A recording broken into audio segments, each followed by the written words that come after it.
Continue to keep your spine straight. Engage all the three bandhas, the Jalandhara bandha, the Udyana bandha and the Moola bandha.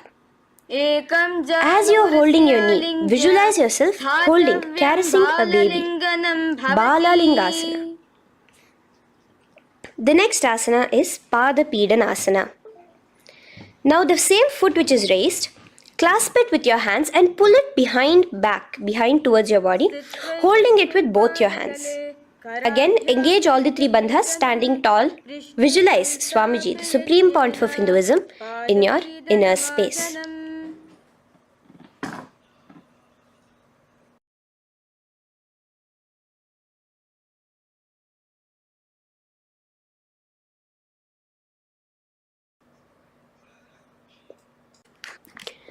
From here, let's enter into Natarajasana.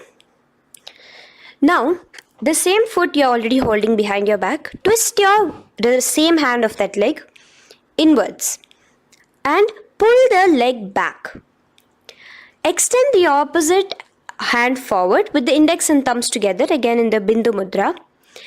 Now, pull the foot back and up while leaning forward in Natarajasana. Hold your balance here.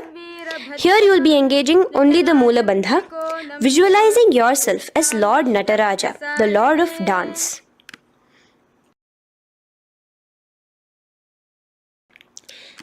Now again let's repeat Balalingasana on the other side with the other leg. Pull it up towards your chest with the hands in the Sarva Vashankari Mudra. Engage all the three bandhas as you visualize yourself holding and caressing a baby. Now pull your foot back into Pada Asana on the other side. Remain with all the three bandhas engaged. Visualize Swamiji in your inner space. And lean forward. Now, hands stretched in the Bindu Mudra into Natarajasana. Balance there as you visualize yourself as Lord Nataraja. Now, come back to a standing position. Release your leg. Gain your balance. As we enter into the Ardharechita Karana. Now again bring yourself to the Aramandi position, heels together, toes pointed outwards and knees bent. Now from this position, bring your right foot onto the tips of the toes behind the left heel. The heel should be up. Bring your left hand towards your chest, parallel to the ground again, and extend the right arm out and wide like a pendulum. Bring it back towards your chest. Now while your arm is swinging, remember to move your fingers one by one inwards towards the palm and then outwards. Now place the right hand over the nose. Uncross your ankles. Let's do this on the other side also. Cross the left ankle behind and stretch the left hand out like a pendulum.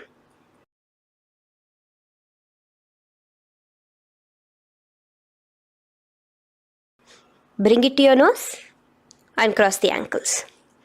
Now let us enter into the skeleton dance. It's a very powerful meditation. It cleanses the muscle memory. Any patterns which are there within your muscle memory can be completely wiped out through this skeleton dance. Just 2 simple steps. Now stand straight. Visualize yourself as a skeleton. You can close your eyes. Just visualize yourself as pure bones.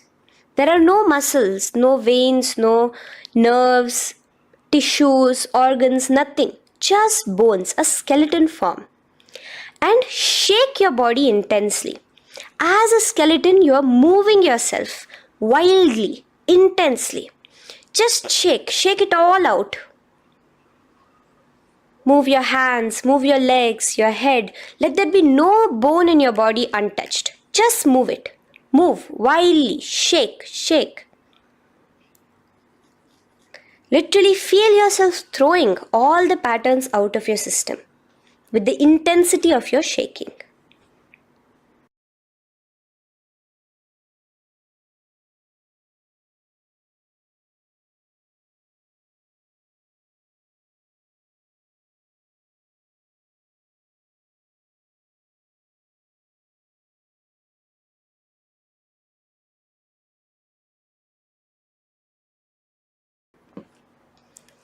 Now slowly calm down Take a few steps, gain your breath back. That's a powerful meditation we did. Let us do the next Karana. Again, come back to a standing position. Do the Aramandi. Your toes outwards, knees bent with your feet together. Now here, raise your hands above your head. Keep your palms completely straight and cross the wrists with the palms facing forward and the back of the hands outward. Now from the crossed wrists, uncross the wrists, spreading your arms out wide while you turn your hip towards the side. Turn by the waist sideways. Bring your hands back over the head and turn on the other side. Repeat this on the other side. Do it again. Let's twist out. Come back to the middle and twist out again. This is the Kati China Karana. Now stand tall. Raise your hands above your head. Bring yourself to the top of the tip of your toes. Let your hands face each other parallel to the ears. You're tall, pushing yourself, stretching yourself. Again, engage all the three bandhas. Tucking in your chin to the chest, sucking in your stomach and clenching your perineum. Visualize yourself as a palm tree. We have the japa changing over here where you will be repeating Shivoham in your throat center. Tadasana. Now, as we enter into Uttanasana, relax and lean forward, bringing your hands on by the ground next to your feet. Keep your palms flat on the ground. Try your best. Engage all the three bandhas. Remain with all the three bandhas engaged as you visualize Swamiji, the Supreme Pontiff of Hinduism himself, in your inner space. Now jump your feet back into Tarakshvasana, coming to a plank position. Keep your hands shoulder width apart. Be steady there. Chuck in your chin to your chest in the Jalandhara Bandha as well as engaging the Moola Bandha. Now rotate your head while in the Jalandhara Bandha from shoulder to shoulder, side to side.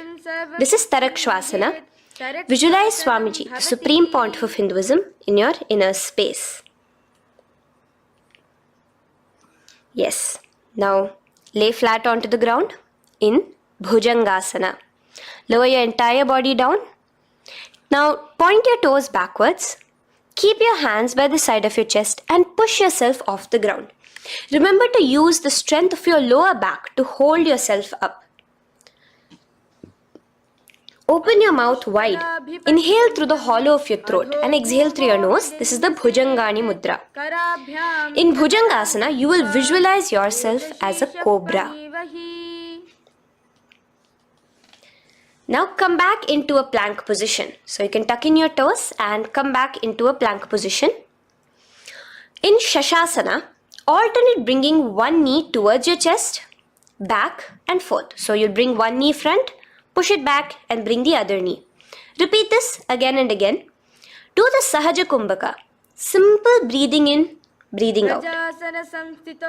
Engage the Moola Bandha, clenching your perineum.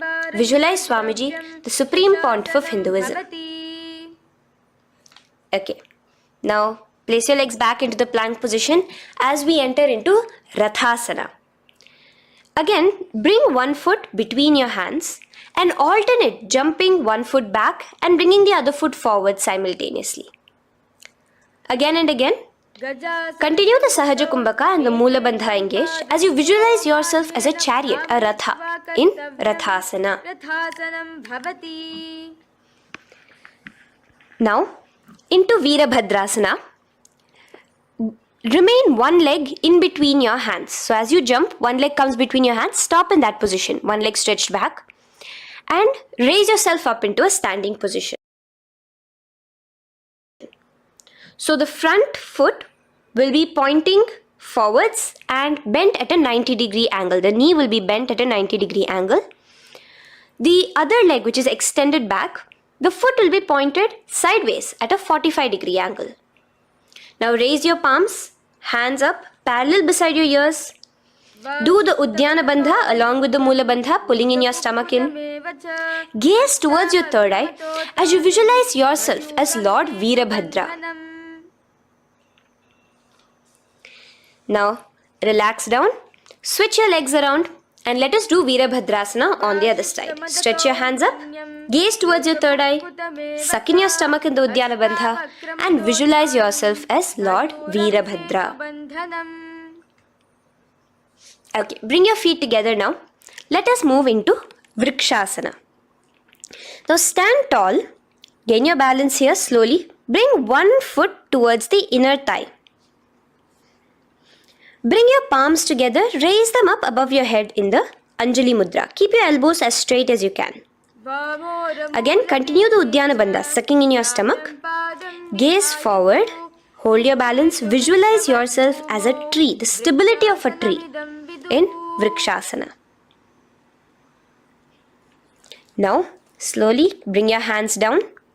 Now the foot which is in your inner thigh, bring it towards the opposite, to the root of the opposite thigh. Bring your hands in the Namaskar Mudra in front of your heart center together and visualize yourself here as Lord Garuda, just engaging the Moola Bandha alone here. This is Garudasana. Now let us repeat Vrikshasana on the other side. Slowly put your foot down. Bring the other foot to the inner thigh. Raise your hands above your head. Suck in your stomach in the Uddiyana Bandha and visualize yourself as a tree. Let's repeat Garudasana on the other side. Slowly bring the foot to the opposite thigh and lower your hands to be in front of your heart center. Release the Uddiyana Bandha, just engaging the Moola Bandha, clenching your perineum. Visualize yourself as Lord Garuda, the eagle vehicle of Lord Mahavishnu. Okay, bring both your feet to the ground now and spread them far apart from each other. Now keep one leg toes pointing forward and the other set of toes pointing sideways. Straighten your arms out parallel towards the ground. Bring your front arm down towards the front foot, beside your foot, while the other arm extends towards the sky. Visualize yourself as a triangle in Trikonasana. Now raise up and let's repeat Trikonasana on the other side.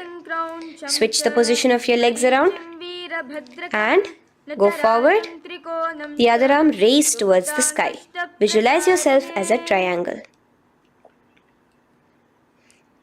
Now come back to a standing position.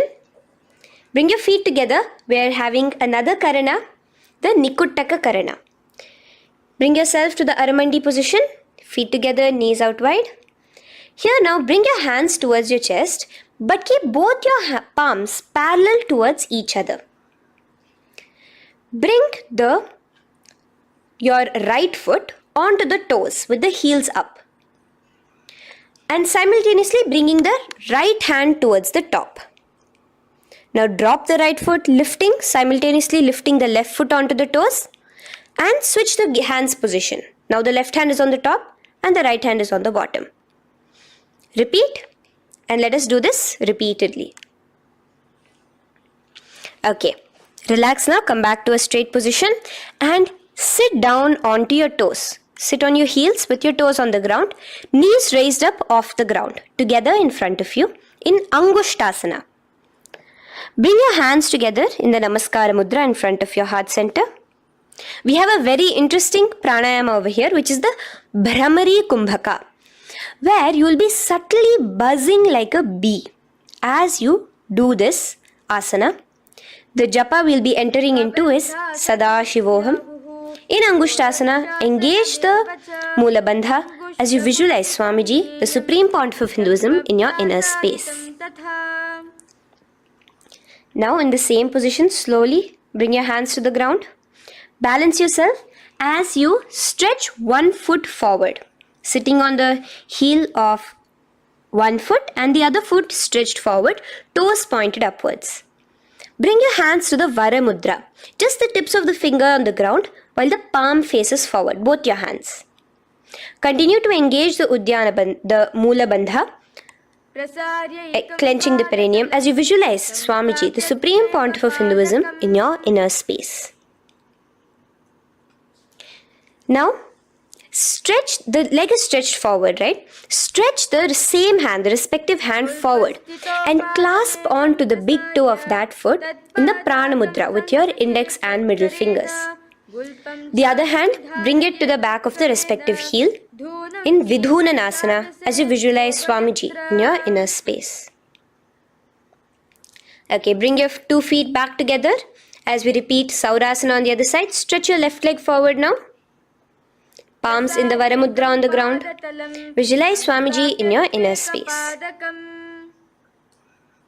And lean forward into Vidhunanasana on the other leg. Clasp your toes. Bring the other hand to the back heel. Continue to visualize Swamiji.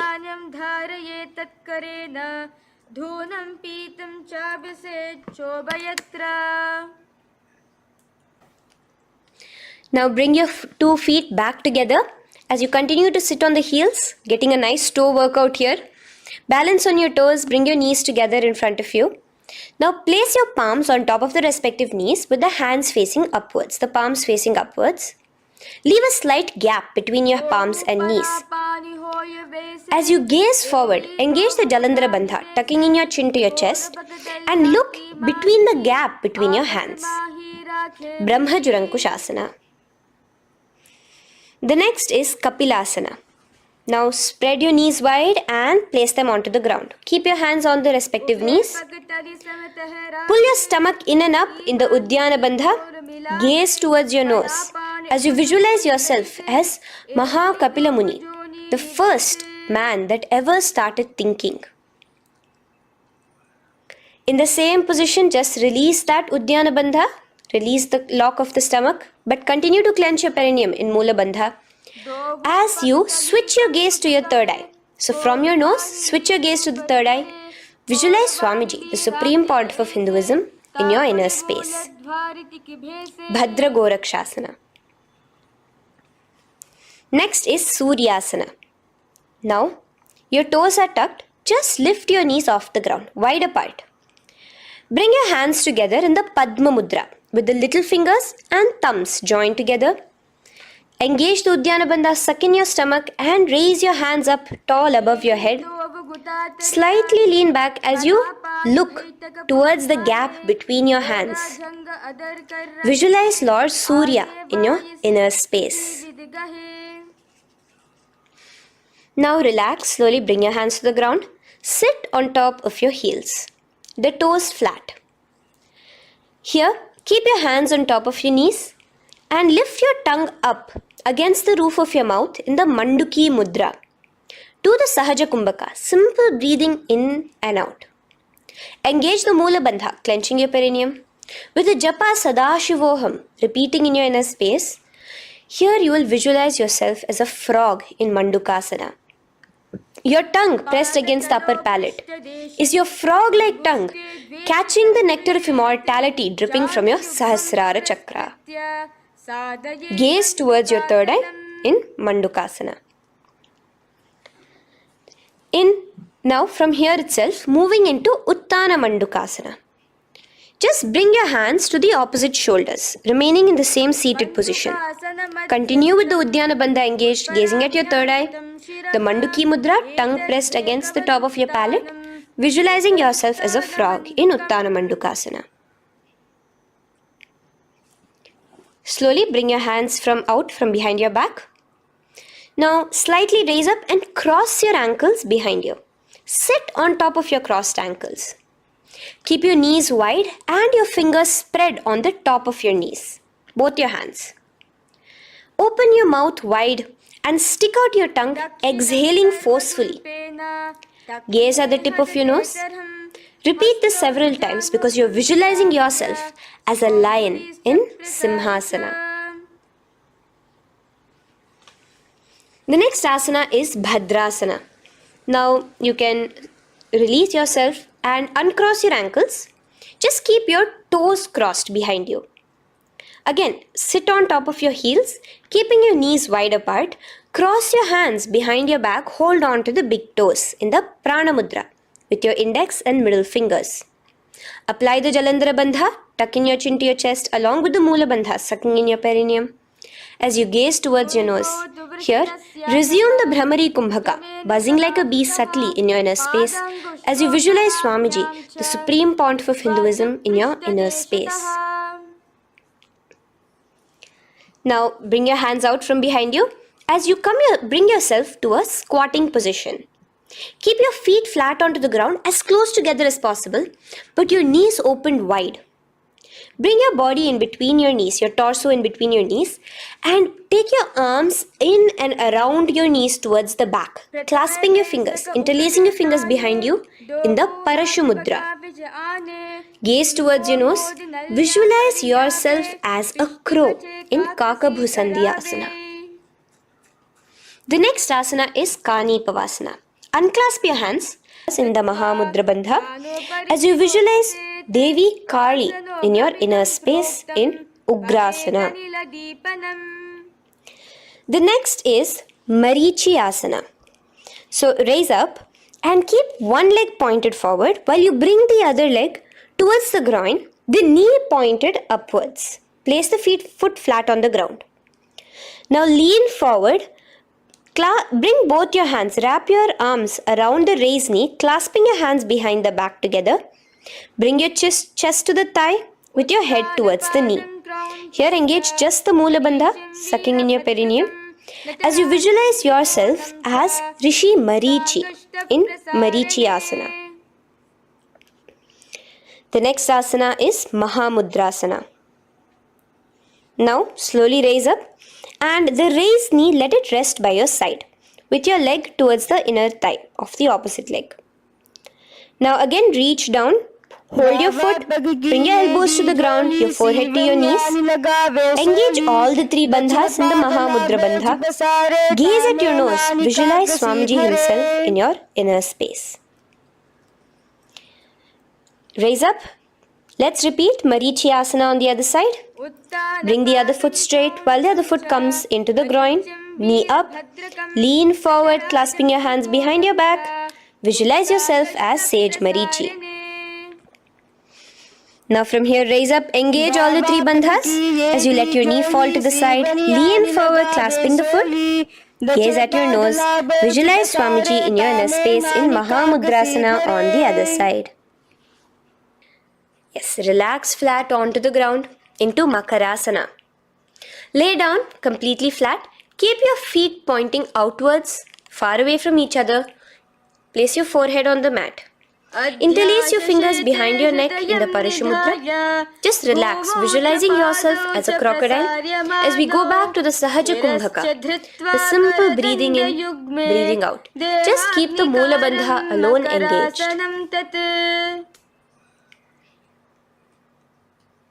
The next asana is Shalabhasana. Now lay on your stomach and place your hands on the ground beside the chest. From the laying position, raise your legs up. Use your core strength to bring your thighs off the ground. Visualizing yourself as a locust in Shalabhasana. Relax your feet down and bring your hands to your feet, pulling your feet down towards the ground beside your hips. In Ushtrasana, visualize yourself as a camel. Now slowly kick your legs back. Rise your hand is clasping your feet. Pull your feet towards the sky, lifting your chest and thighs off the ground. In Dhanurasana, gaze at your third eye. Visualize yourself as Paramashiva's bow.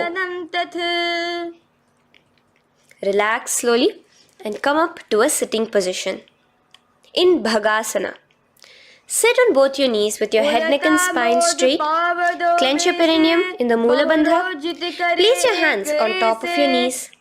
Gaze towards your third eye, visualizing Swamiji, the Supreme Pontiff of Hinduism, in your inner space. From here, we enter into Gohyasana. We have a couple of headstand postures here, so get yourself ready. Now, place your forearms on the ground with your fingers interlocked. Ensure your elbows are at shoulder width for the best balance. Place the top of your head on the ground, holding your head with your hands. Slowly walk your toes forward until your hips are in a straight line with your shoulders and just kick your feet up slightly. Make sure not to lose your balance. Keep your knees bent together at your chest. Toes pointed upwards. Gaze to your nose, visualizing Swamiji in your inner space. From here, stretch your legs out into Shirasasana, continuing to hold the balance there as you continue to gaze at your nose, visualizing Swamiji in your inner space. Bring your feet to the ground, relax slowly. The next asana is Podhyasana. So come to a seated position. Bring your hands behind your calves, stretching your legs up and your forehead to your knees. Visualize Swamiji in your inner space. Here we have a new Kumbhaka, which is the Bhastrika Kumbhaka, where you will be exhaling forcefully, making the sound of a bellows. Podhyasana. The japa for this next series is Om Nityananda Paramashivoham, the Mahavakya. Relax yourself. Continuing to remain balanced with your legs up, just bring your hands to the opposite shoulders. In Parighasana, visualize yourself as a mace as you gaze towards your third eye. Now relax. Keep your elbows and palms onto the ground as your legs are raised. Visualize yourself as a boat in Naukasana. Continuing to gaze towards your third eye, remember to continue the Bhastrika Kumbhaka. Forceful exhalation. Now, continuing to keep your balance, just bring your hands to your feet and scoop your hands underneath the heels, pull it towards the chest. Keep your spine upright, gaze towards your nose. Visualize yourself as Lord Rudra in Rudrasana, the most ferocious form of Paramashiva. Now lay on your back, so you can remove your hands from underneath your feet and lay on your back. With your feet flat on the ground, knees pointed upwards. Now place your palms down. Just let your fingers touch the back of your heel. Do not clasp your feet. Lift your hips up high, pressing the feet onto the ground. Chin tucked to the chest in the Jalandhara Bandha automatically. Gaze at your nose, visualizing Swamiji in Unmukha Pithasana 2. Now lay onto the ground in Shavasana. Just lay completely flat with your palms facing upwards by the side of your body. Just unclutch from any movement happening within you. Visualize your body is dead. The Supreme Pontiff of Hinduism, Swamiji, is just liberating you. Just let your awareness, your energy completely pervade your body in the Shakti Chalan Mudra as you continue to vibrate with the Mahavakya. Roll over to one side and come to a seated position. Feel the life entering your body back. In a seated position, let us get continued with the sequence. We have 200 asanas more to go, starting with Yathasanishtasana. In Yathasanishtasana, sit in any posture you are completely comfortable in. Bringing your hands into the Bindu Mudra with the thumbs and index touching. Start off with the Samana Kumbhaka. As you're inhaling and exhaling, feel flames licking up your spine. Clench your perineum in the Moola Bandha with the japa Om Nityananda Paramashivoham for the remaining of the sequence. Visualize Swamiji in your inner space. From here, moving into Samasana, where you bring your feet to a cross-legged position. Keep your hands on your knees with the thumbs and index touching in the Bindu Mudra. Just inhale and exhale as you visualize Swamiji in your inner space. The next is Muktasana. Press your left foot against your genital region. Place the right foot on top of your left. Keep your hands facing downwards on top of your knees. Sit straight, gazing towards your nose. Visualize yourself as a sage liberated by Swamiji himself. Now, continue to remain in the same position as we go into Siddhasana, where your gaze will be switching from the nose to your third eye. Continuing to visualize Swamiji in your inner space, ensure the Moola Bandha, the perineum, is locked. in Siddhyasana now. Continuing the same position. Engage all the three bandhas. Sucking in your stomach, bringing your chin to your chest in the Mahamudra Bandha. Switch the gaze to the ground in front of you from your third eye. Visualize Swamiji in your inner space.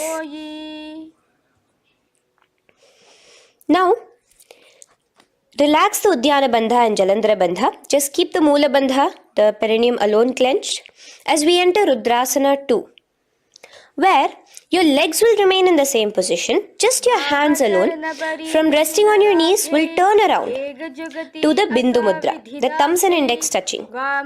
Gaze towards the third eye, visualize yourself as Lord Rudra, the fierce dimension of Paramashiva.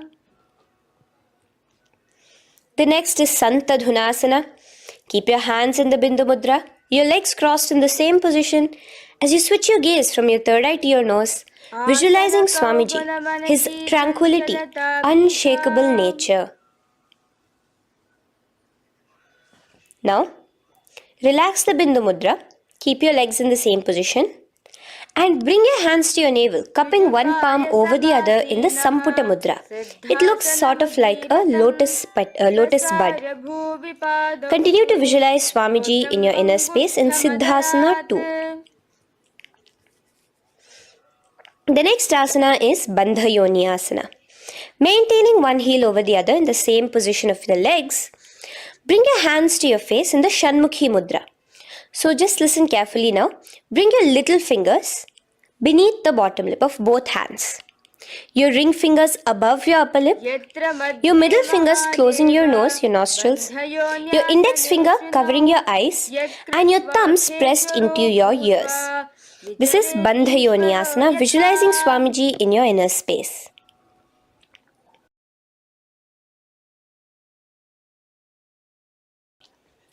The next asana is Virasana. Now, you can remove your hands from your face and bring one foot onto the opposite thigh, and the other foot underneath the thigh. Keep your hands in the Bindu Mudra, thumb and index fingers together on the top of your knees as you embody the space and state of bravery, Veera, in Virasana. Now, changing the leg position again as we enter into Valmikasana. Keep your left heel on the right side of the generative organ, toes under the thigh. Keep your right foot on top of the left leg, toes by the knee. Again, bring your hands into the Bindu Mudra on top of the knees. Gaze towards your third eye. Visualize Rishi Valmiki, the poet, the first poet and author of Ramayanam. The next asana is Joni Mudrasana.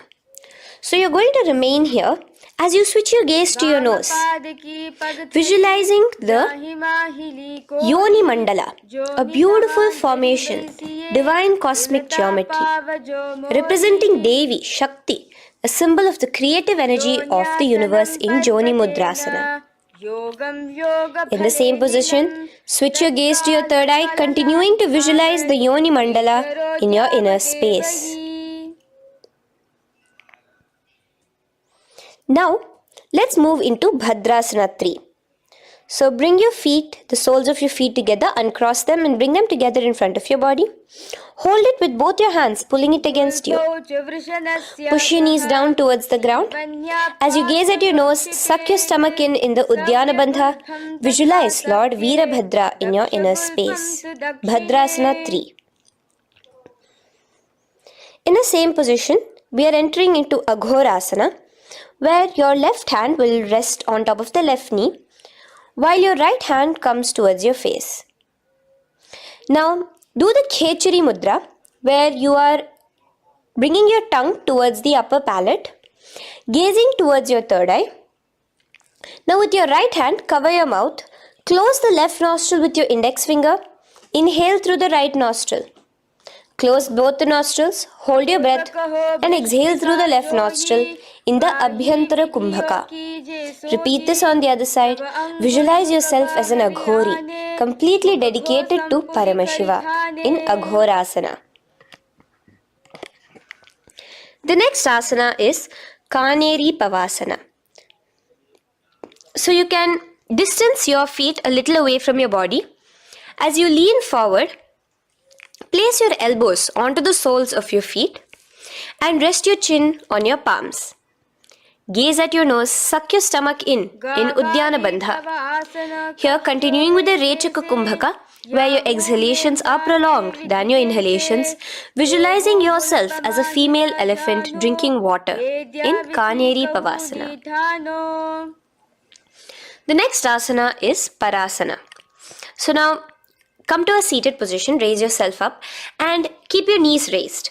Bring your hands underneath your knees, between your calves and thighs, and clasp them together. Interlace your fingers in the Parashumudra in front of your navel. Lift your feet off the mat. Visualize Swamiji, the Supreme Pontiff of Hinduism, in your inner space as you gaze at your nose in Parasana.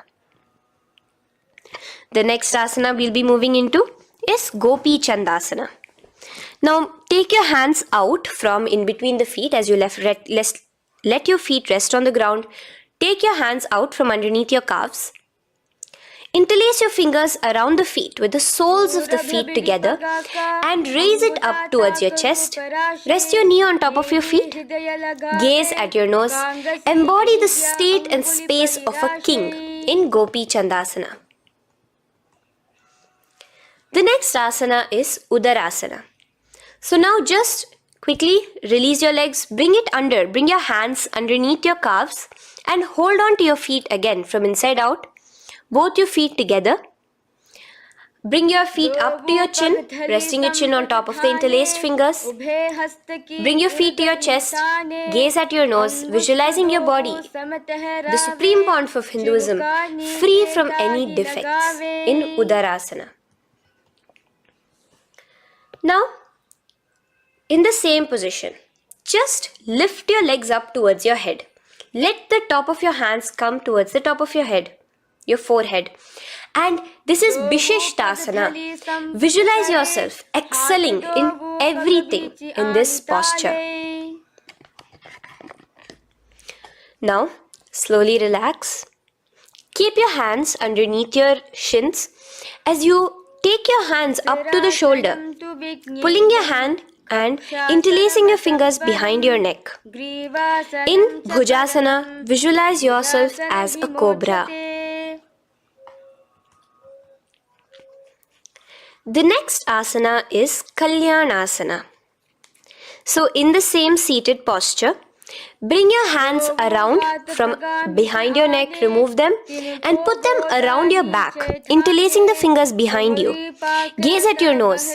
Visualize yourself as a beautiful, auspicious goddess in Kalyanasana.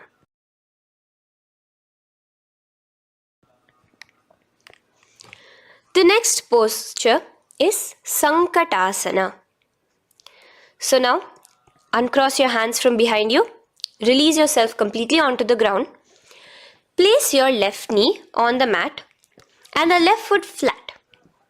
Sit on top of your left foot, knee pointed forward. Raise your right leg on top of the left, bringing the right heel to the left hip.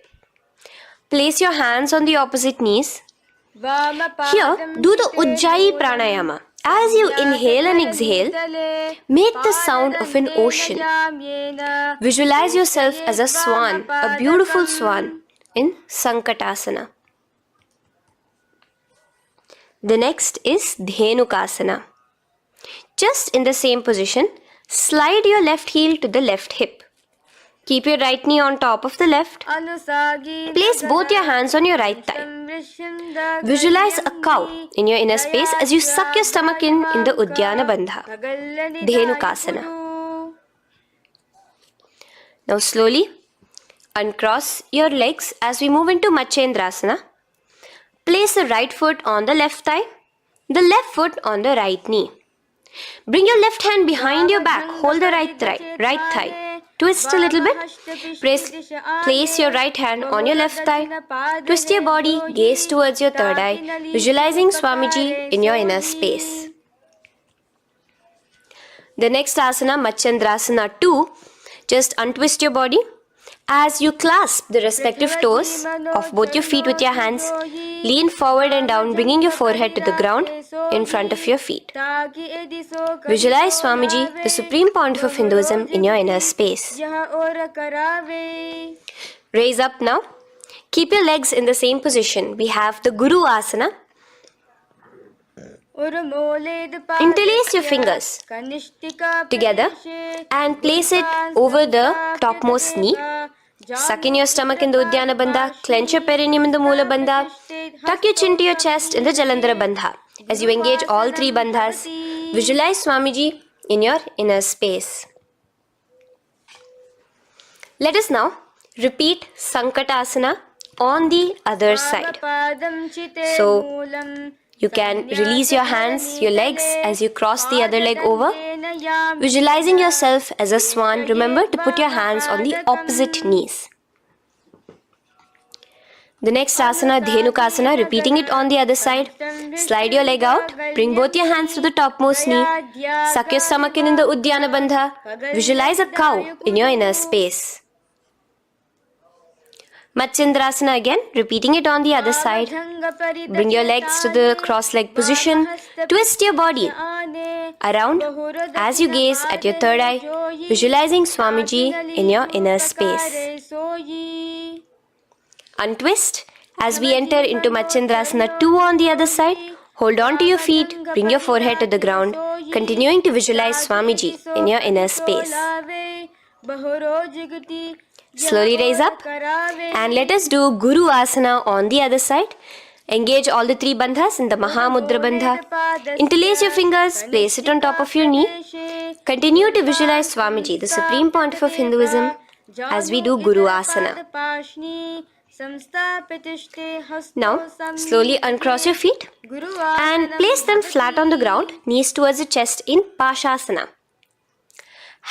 Keep your hands holding the opposite knees, thighs together, and keep your spine completely erect. Continue the Khechari Mudra, where your tongue is pressed against the roof of your mouth. As you gaze at your third eye, visualize Swamiji in your inner space. Continue the Ujjayi Kumbhaka. As you breathe in and out, make the sound like an ocean.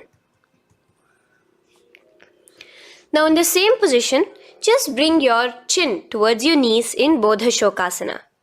Lean forward, gazing at your nose, and visualize Swamiji, the abode of bliss in your inner space. Now raise up and bring your hands, uncross your hands, bring your hands underneath your knees, clasping the opposite elbows in Kurakatasana. Gaze at your nose, visualizing Swamiji in your inner space. Now, in the same position as Kurakatasana, just cross your ankles into Sumati Asana. Toes pointed upwards. Gaze at the nose. Visualize the great sage and Maharishi Sumati in your inner space. The next asana is Dandasana. Extend your feet out straight in front of you. Keep your arms straight above your head. Interlace the fingers from inside out. Let your wrists point outwards. Engage the Mahamudra Bandha, all the three bandhas. As you gaze at your nose in Dandasana, visualize Swamiji in your inner space. The next is Arambhasana. Now keeping your legs straight, release the Jalandhara Bandha and the Uddiyana Bandha, keeping your perineum clenched in Moola Bandha. Lean forward and down. Hold your big toes in the Prana Mudra with your index and middle fingers. Head to your knees. Do here the Nadi Shodhana Pranayama. Inhale through the left nostril, hold and exhale through the right. Visualize Swamiji in your inner space. The next is Bhidokasana. So, slightly raise your body up and bring your hands underneath your knees, extending your knees slightly up. Keep your heels a bit apart from each other and clasp your feet. Bring your shoulders down, wrapping your hands around your legs. Gaze towards your third eye, visualizing Swamiji in your inner space. So from here, let's enter into Jalandhari Pavasana. So you can actually remain in the same position, with your hands underneath your calves and just bring the soles of your feet together. You might want to bring your body closer. Place your head on top of your feet with the palms facing upwards on the ground. Gaze at your nose. Visualize Swamiji in your inner space. Now slowly bring your hands out from underneath and come to a seated position. Stretch your legs out as we enter into Urdhva Paschimottanasana. Here we have a new Kumbhaka, the Pratyahara Kumbhaka, where you will feel your breath coming from your Mooladhara Chakra up to the Brahmarandra above the Sahasrara. This is the Pratyahara Kumbhaka. In Urdhva Paschimottanasana, extend your legs out, lift one foot behind your neck and lean forward and down towards your foot, visualizing Swamiji in your inner space. Now, slowly, keeping your leg behind your neck, lay onto your back as we enter into Anantasana. Hold the foot from the top with the opposite hand. Visualize yourself as infinite, endless, eternal. Gaze at your nose in Anantasana.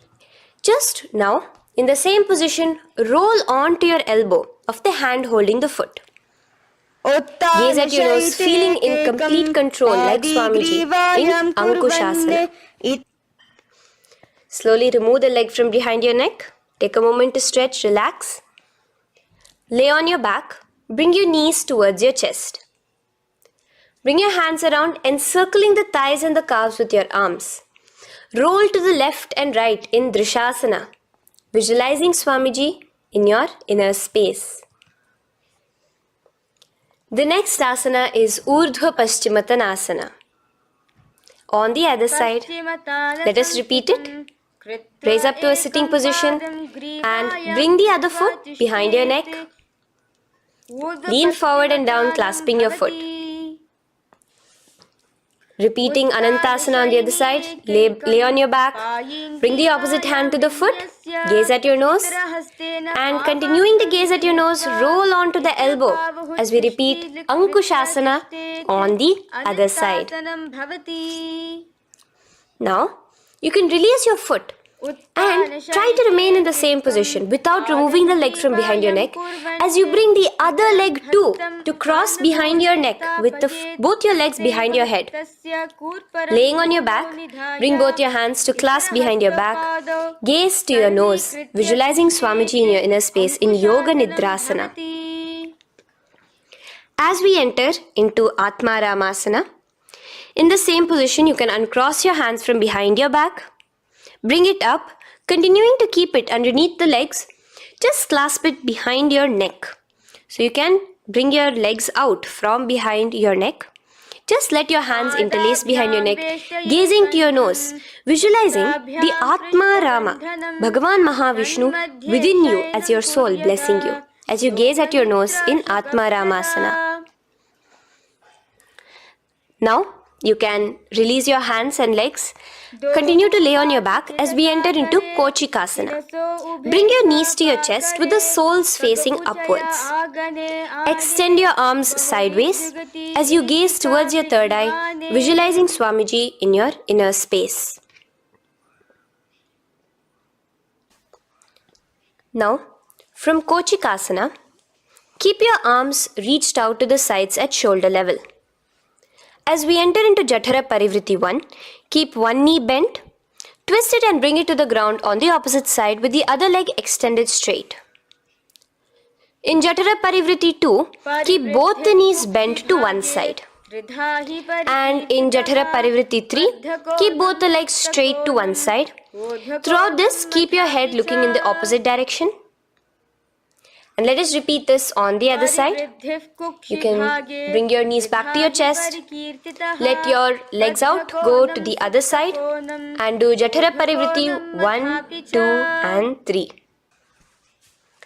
The next asana is Dvipada Pitham. So now, from Jatara Parivritti, you can bring your feet down, lay on your back with your knees pointed upwards, feet flat on the ground. Extend your hands, holding your ankles.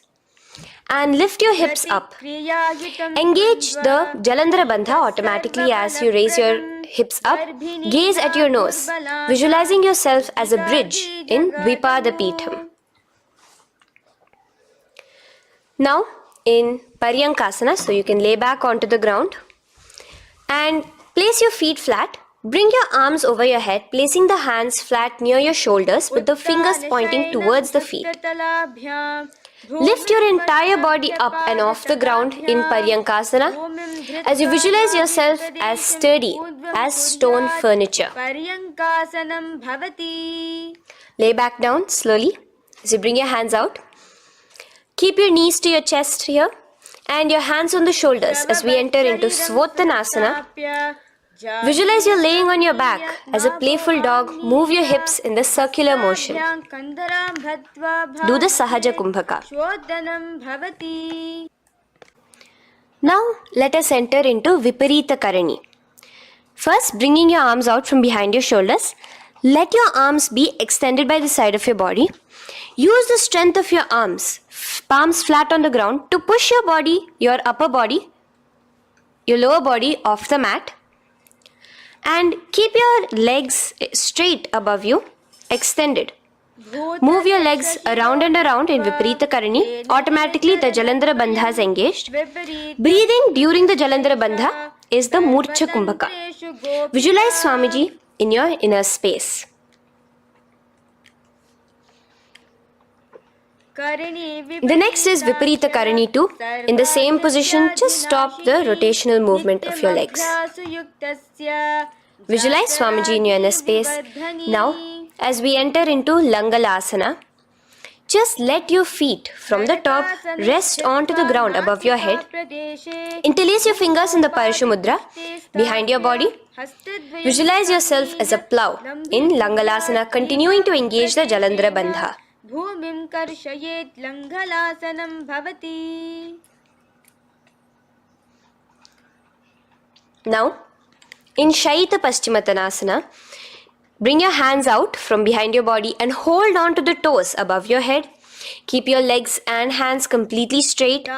Visualize Paramashiva as Shaita Paschimottanasana is one of the 84 different asanas directly revealed by Paramashiva himself. Continue to do the Murcha Kumbhaka, inhaling and exhaling with the Jalandhara Bandha. Clasping your toes now, spread your feet wide apart from each other in Supta Konasana. Visualize Swamiji in your inner space. Bring your feet back together as we enter into Chakrasana. Clasp your ankles, keeping your legs and hands completely straight above your head. Visualize yourself as a chakra, a wheel in Chakorasana. Now slowly rest your back onto the ground. Keep your legs raised up in Supta Prasarita Padangushtasana. Clasp the respective toes in the Prana Mudra with your index and middle fingers and spread your legs out wide apart from each other. Visualizing Swamiji in your inner space, restart the Ujjayi Kumbhaka where you're inhaling and exhaling, making the sound of an ocean. Bring your feet together in Supta Padangushtasana in the same position, continuing to visualize Swamiji in your inner space.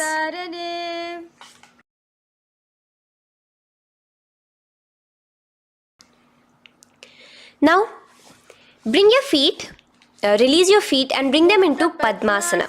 As you lay flat on your back in Matsyasana, hold the opposite elbows over your head, gazing at your nose. Visualize Matsyavatara, the fish form of Bhagavan Mahavishnu. Now in the same position, put one hand over the other, extend it straight above your head. As you visualize Lord Rama in your inner space, continue to gaze at your nose. Now, slowly bring your hands to your hips as we enter into Sarvangasana. Lift your hips and legs up into the sky, crossing your legs in Padmasana. Let your hands support you, your elbows on the floor. Do the Jalandhara Bandha as you gaze at your nose in Sarvangasana. Now, bring your hips back onto the ground in Vrishchikasana. So, in the Padmasana, just remove one foot alone. Keep one foot on the opposite knee as you pull the knee towards your face. Let your hands stretch out above your head, hooking forward as you raise your upper back off the ground, visualizing yourself as a scorpion in Vrishchikasana, gazing at your third eye. Do the Jalandhara Bandha, tucking in your chin to the chest.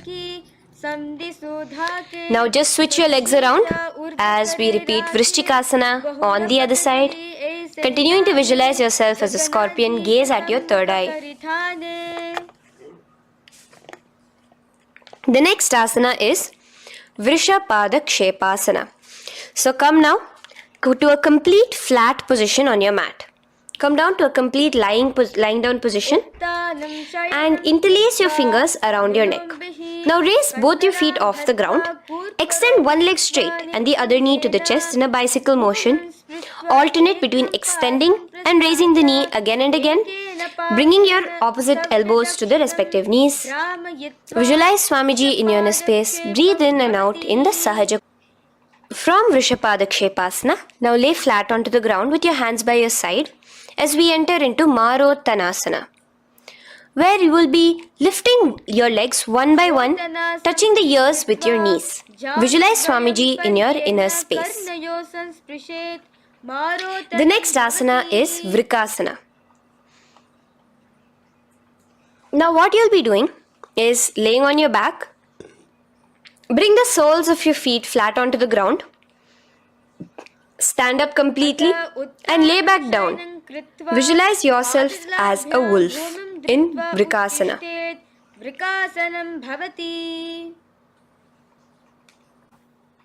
Now come back to a seated position as we enter into Luthasana, where you are going to be quickly throwing your legs above your head as you roll over completely, finishing in a prone position. Do this a couple of times.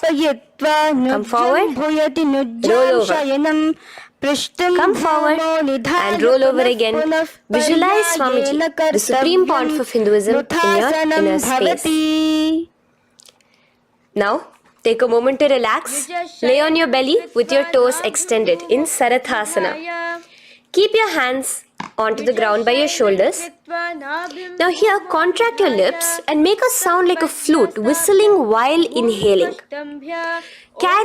Visualize yourself as a ratha, as a chariot carrying warriors into battle for dharma on your back. Now from Sarathasana, let us enter into Dehalyullanghanasana. So place your palms on the ground and bring yourself to a plank position. Jump your leg forward and back between your arms, visualizing Swamiji in your inner space. Jump forward now. When your legs are between your hands, stand tall. Holding your toes with your hands, walk back and forth. Visualize yourself as a wise 60-year-old elephant in Jatyasana. Now come to a standing position. The next is a beautiful Karana, the Lolitika Karana. So keep your knees bent, feet pointing outwards again in the Aramandi position. Bend your elbows, keeping your hands at the chest level. Now swiftly move your arms across the body, bringing it back to the center and tilt your head back. Opening your chest up towards the sky, move your head in all the directions. Now stand back straight as we enter into Sarpasana. So stand erect like a rod with your arms by your side, hands touching the thighs. Visualize Devi, Kundalini, raising up and curling upwards around your body in Sarpasana. The next asana is Ushtrasadanasana. Lean forward and down, standing on top of your palms. Begin to move and walk like a camel, visualizing yourself as a camel. In the same position, continuing to walk around, switch your visualization to visualizing yourself as a horse as you start to walk around like a horse in Ashvasana. Now raise up tall as we enter into Kapota Nitakasana. Interlace your fingers behind the back, pulling them down towards your calves. Open up your chest. Keep your hands in the Parashamudra. Visualize yourself as a soaring bird diving down in Kapota Nitakasana. Now, Stand tall as we enter into another Karana here, the Tala Pushpaputam Karana. Bring yourself to the Aramandi with your hands in the Namaskara Mudra. Simultaneously now, open up your palms while raising one heel off the ground, slightly lowering the waist and shoulder of the heel you have raised. Visualize you're offering a bouquet of flowers to Paramashiva as you come back to a standing position and repeat this on the other side. Let's do this a few times, offering flowers to Paramashiva. Now, come to a standing position. Stand straight and bring your hands together in the Namaskara Mudra. Slightly lean forward. Visualize yourself as a rhinoceros. Your hand is the horn as you gaze at your nose in Khadgasana. The next asana is Utthanotthanam. So come to a standing position and sit down all the way as low as you can to the ground and stand up. Do this again. Sit down, stand up, and again. Sit down, stand up. As you gaze at your nose throughout this. The next asana is Musalasana. Now come back to a standing position. Raise your hands above your head, tall as you jump up and down repeatedly. Visualize yourself as a mace. Jump here in Musalasana. The next asana is Uchirshaka. So come back to a standing position. Pull the sole of one foot towards your belly. Now with the other leg, sit down and stand up. Release the leg. Pick the other leg up, pull it towards your belly, sit down and stand up in Uchirshaka as you visualize Swamiji in your inner space gazing at your nose. The next is a Karana, which we will be entering into, the Parshvajanu Karana. So again, bringing yourself to the Aramandi position, bend and lift one knee towards your chest, pointing the toes downwards. Keep your arm around the knee, holding it with the hand in a fist. Let the other hand hang down on the thigh, wrist twisted, fingers pointing inwards. This is the Parshvajanu Karana. Now slowly release as we enter into Tandavasana. Stretch one leg out straight in front of you as you alternate between sitting and standing. Visualize yourself fiercely dancing as Paramashiva. Raise the foot to the inner thigh of the opposite side. As we enter into Brahmanasana, let your hand be resting by the sides. Keep your standing leg erect like a rod. Visualize yourself being blessed by Lord Brahma. Now, you can bring the left foot around the right knee and rotate it, tucking the left toes on the other side of the right calf. Simultaneously cross your left arm below the right, bring your palms together in the Namaskara Mudra. Visualize yourself as Lord Garuda in Garudasana 3. Now slowly uncross your legs and hands as we enter into Ekapadasana, coming to a standing position. On the right leg, bring your left foot to the opposite thigh with your hands relaxed by the knees. Now take a hold of the raised foot with your hand in the Prana Mudra. Stretch your leg out wide, out to the side and rotate your body quickly on the standing leg. Visualize yourself as the North Pole star in Dhruvasana. From here now, in the foot which is in your hand, just slowly, once you finish the rotating movement, in Trivikramasana, bring it up towards the back of your neck. Stand as tall as you can and alternate between sitting and standing. Visualize Bhagavan Mahavishnu in your inner space. Now you can take the leg out from behind your neck and stand straight. As we repeat the Parshvajanu Karana on the other side, bring your knee up to your chest, clasp your knee in a fist while the other hand comes to the opposite thigh. Hold there for a second and stretch your leg out. In Tandavasana, sit and stand. Visualize yourself fiercely dancing as Paramashiva. Bring the foot to the inner thigh, standing straight like a rod. Get your hands by your sides. Visualize yourself being blessed by Lord Brahma. In Brahmanasana on the other side. Move into Garudasana 3 on the other side as you rotate your leg over, your hand under. Visualize yourself as Lord Garuda. And uncross yourself as we move into Ekapadasana on the other side. Bring your foot to the inner thigh, to the root of the thigh, and stand straight. Clasp your toes, stretch it out as we go into Dhruvasana on the other side. Visualize yourself as a pole star rotating quickly. Come back to a standing position and bring your foot behind your neck. In Trivikramasana, sit and stand. Visualize Vishnu, Bhagavan Mahavishnu in your inner space. Now, stand tall as we do the Samanakha Karana. Stand with your feet close together, toes slightly pointed outwards. Keep both the hands to the side of the body. Take a moment to breathe in and breathe out and relax.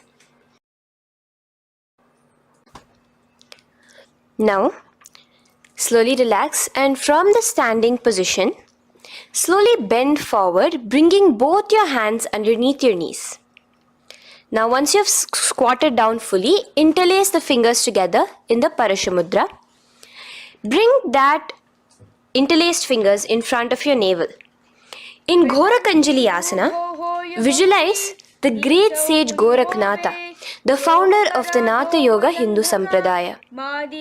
As you do the Jiva Chala Kumbhaka, engage the Moola Bandha. The next asana is Kanchyasana. So now just slowly unwind your hands from each other, from your navel, and now bring your hands from the opposite side inwards underneath your calves and wrap your hands around your back. Hold them together in the Parashamudra. Keep your body, your upper body upright, visualizing the Supreme Pontiff of Hinduism in your inner space.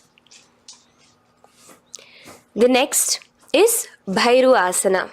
So slowly unclench your hands and bring them out from underneath your legs. Keep your feet and knees together and in a squatting position, bring your hands behind your back, clasping them together, remaining in the Parashamudra. As you gaze at your navel center, visualize Bhagavan Kala Bhairava, the Lord of Time, in your inner space. The next asana is Varahasana. Now to gain your balance, you can lightly spread your legs apart and bring your hands to the back of behind you in the Anjali Mudra, palms together. Visualize a boar, one of the 10 incarnations, the Varaha Avatara of Mahavishnu, gazing at your nose. Now slowly relax, bring your hands out from behind you as we move into Pripithasana. With your hands in the Prana Mudra, with your index and middle fingers, clasp the respective big toes and come to a half squatting position where your hips are at your knee level. Visualize Swamiji in your inner space as you do this asana, Pripithasana. Slowly let go of your feet and place your palms flat on the ground in front of you with the fingers wide for balance. We're going to be balancing here in Bakasana. Place your knees on the back of your arms. Focus your eyes on one spot as you raise your feet off the ground, balancing here. Visualize yourself as a crow. The next asana is Shushtanga Kapali Asana. So now come to a kneeling position. So from there itself, you can directly put your head onto the ground, or else come to a kneeling position and place your head onto the ground. Palms spread for support. Raise your body onto your head, bringing your legs into the Padmasana. Gaze at your nose. Visualize Swamiji himself in your inner space. Come down now, uncrossing your legs as you come down. Sit onto your knees, keeping the toes flat. Now, let your heels come outside of the hips. Keep your hands on your knees. In Guptasana, sit straight. Keep your gaze on your nose. Visualize you're sitting in the sacred secret seat with Paramashiva and your Guru, Swamiji himself. Now we are going to be kicking up into a handstand. So get ready, place your palms on the ground, fingers wide for support. Do take support of a wall if you need it. And lift your body up straight above your hands. Visualize you are a tree in Vrikshasana 2 with deep roots into the ground. Breathe in and breathe out slowly. In the same position as we move into Asana, switch your gaze to the third eye. Hold it there for a few seconds and relax. Bring your feet back to the ground. Now lay flat onto the ground in a plank position and slowly lower your body towards the ground and push yourself up again. In Matsyasana 2, go down and come up, visualizing yourself as a fish. The next asana is Sarpasana 2. So here you are going to lay prone, completely flat now. You can lower yourself to the ground. Bring your hands to the hips. Extend your legs together and point your toes backwards. Lift your chest up and move left to right. You're moving like a snake while visualizing yourself as a snake in Sarpasana 2. Relax slowly, bringing your chest back to the ground. Now, keep your feet together, pointing backwards. As you bring your elbows onto the ground, rest your upper body on your elbows. Bring your hands together in the Padma Mudra with your little fingers and thumbs together and rest your chin on your hands. Niralambanasana, where feeling yourself completely supported, knowing that Swamiji is there in your life. Now, slowly relax, place your palms on the ground beside your chest and push yourself up, your hands straight up completely. As you bend your knees, bringing your feet to touch the top of your head. Lean your neck back, touching your head with your tip of your toes. See yourself, visualize yourself as an umbrella, protecting your Guru from the sun's rays in Chhatrasana. Slowly relax, you can bring your feet down. As we move into Vajrasana, just push your body back and sit on top of your knees, with the heels flat on the ground. Now stretch your arms in front of you with the palms facing downwards. Place your forehead on the mat. Visualize you are the weapon of Indra, the Vajra, symbolizing indestructibility as you gaze at your nose. As we enter into Meshasana, raise yourself into the same Gajasana position on your hands and legs with your hips pointed upwards and alternate striking the ground with the opposite hands. Experience yourself, visualize yourself as a powerful ram as you alternate striking the ground in Meshasana. Now stop striking the ground, bring your palms down again.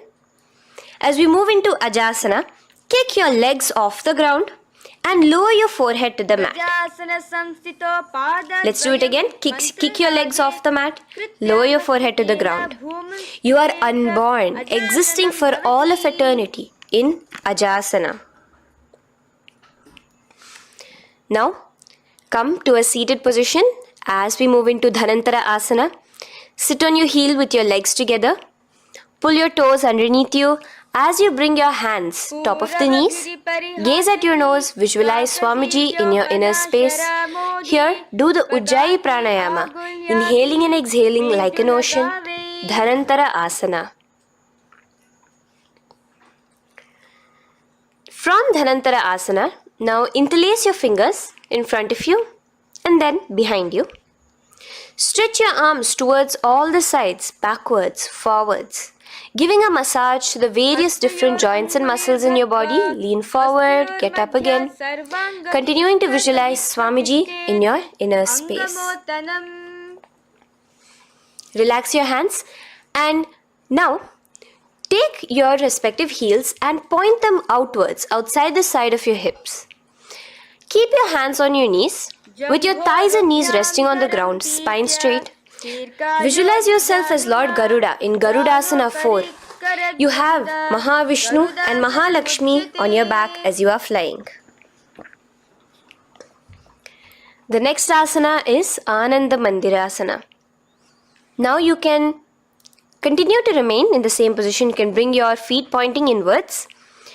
Use your hands to clasp underneath your ankle. Make sure your knees are spread out wide. Gaze at the third eye. Visualize residing in the blissful space of a temple. You are in a temple in Ananda Mandirasana.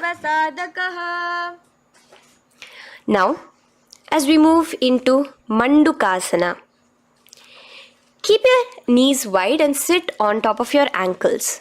Your hands underneath your knees. Gaze to your nose. Visualize yourself as a frog. Suck in your stomach in the Uddiyana Bandha. And remember to do the Manduki Mudra, your tongue, your frog-like tongue, catching the nectar dripping from the Sahasrara Chakra in Mandukasana 2.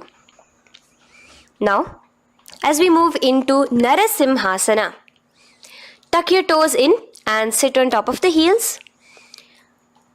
Place your palms on the ground, spread your fingers wide and spread your knees apart onto the ground too. Gaze towards your nose, stick out your tongue and exhale forcefully, visualizing the Narasimha Avatara, the form of Mahavishnu as a half lion and half man. Now just raise up, bring your hands off the ground.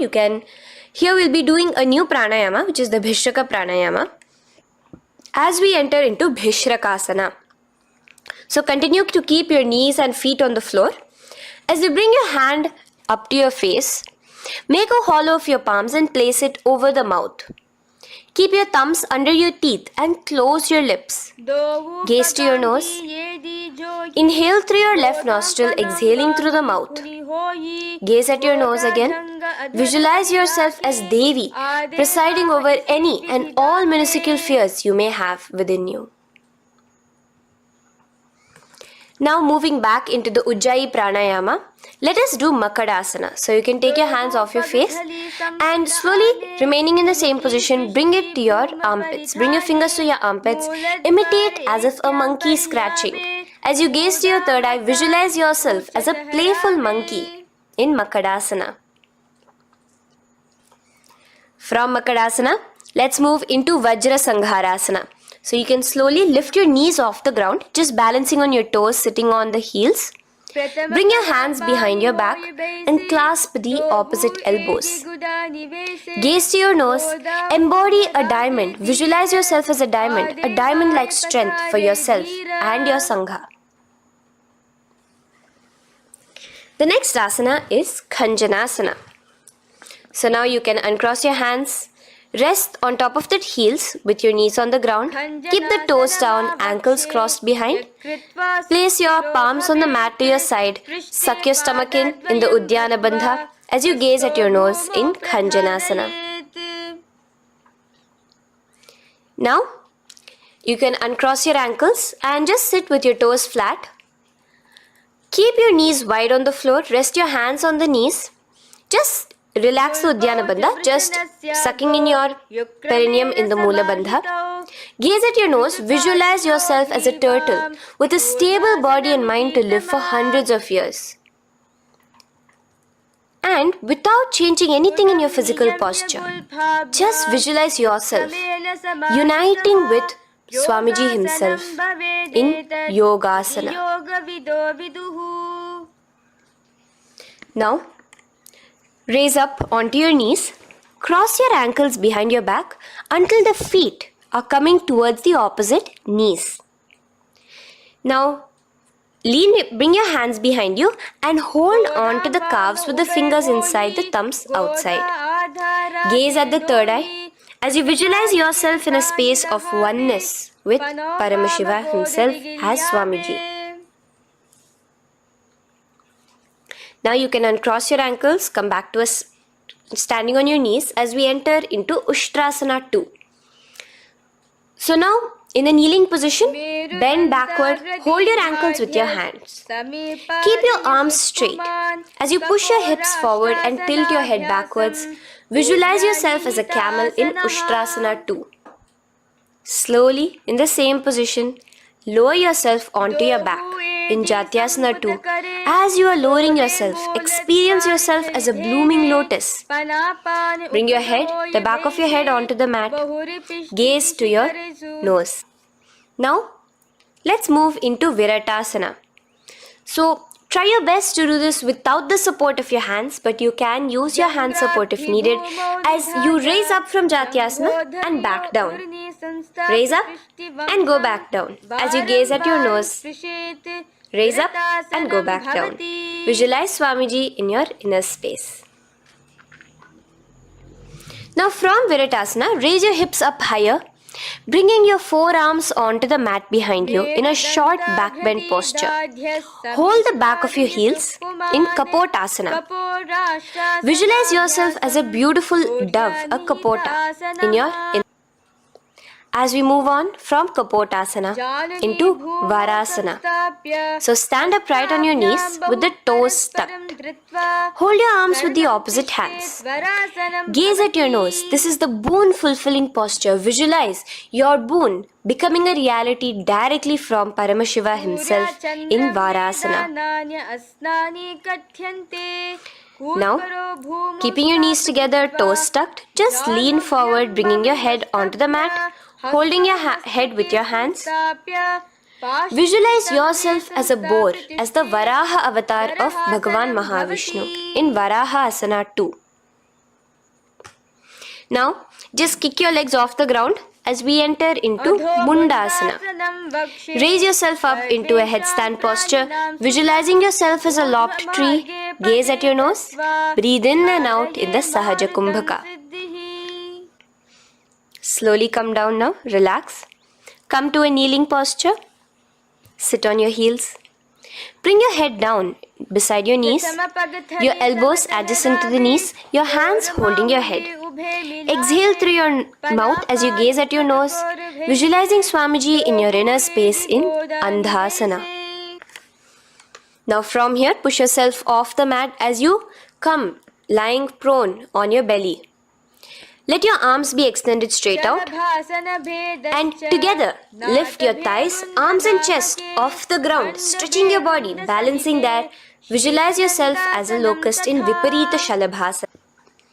The next asana is Kapalasana. So slowly lower yourself back to the ground.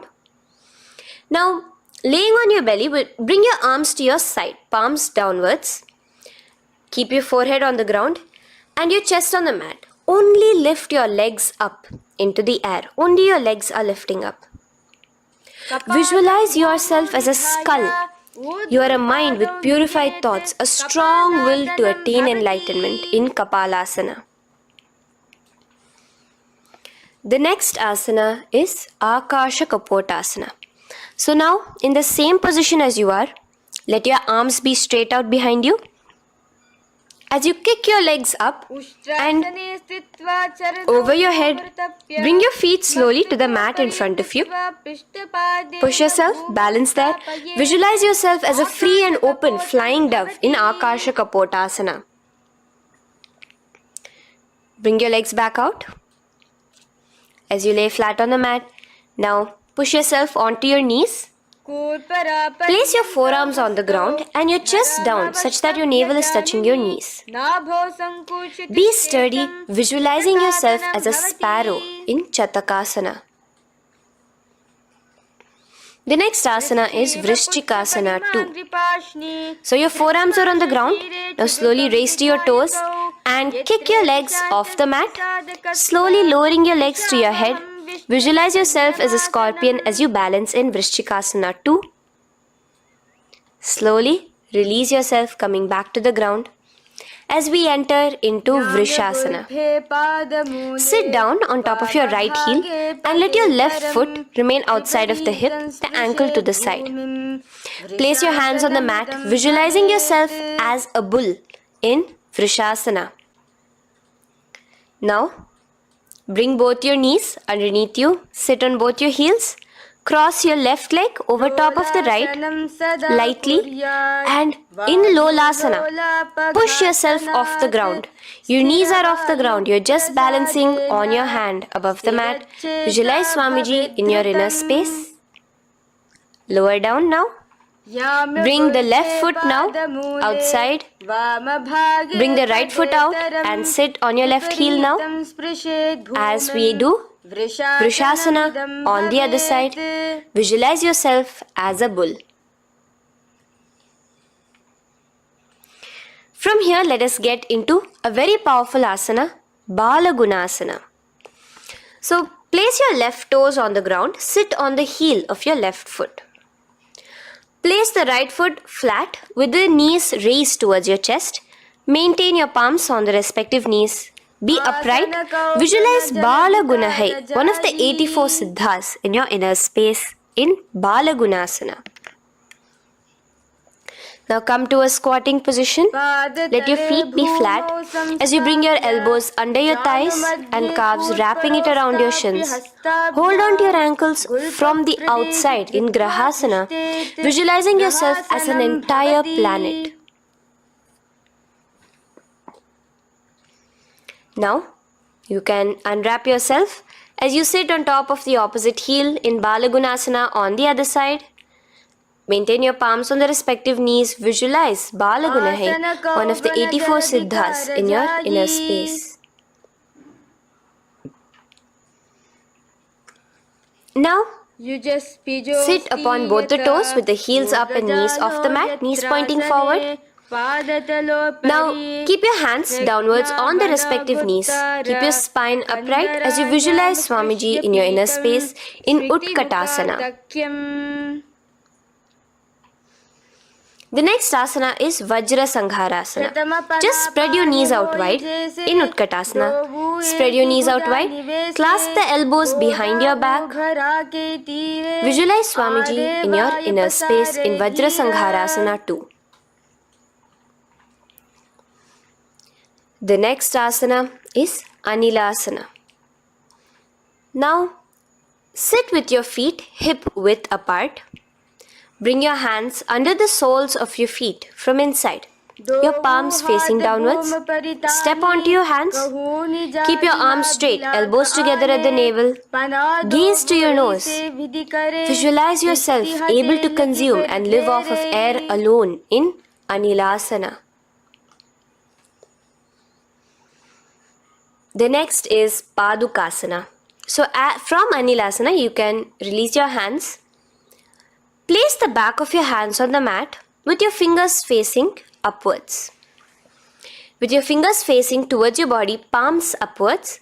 Step your feet on top of your hands and wrap your hands around your feet like a shoe. Walk around. Visualize you're wearing padukas, walking across the length and breadth of the world in Padukasana.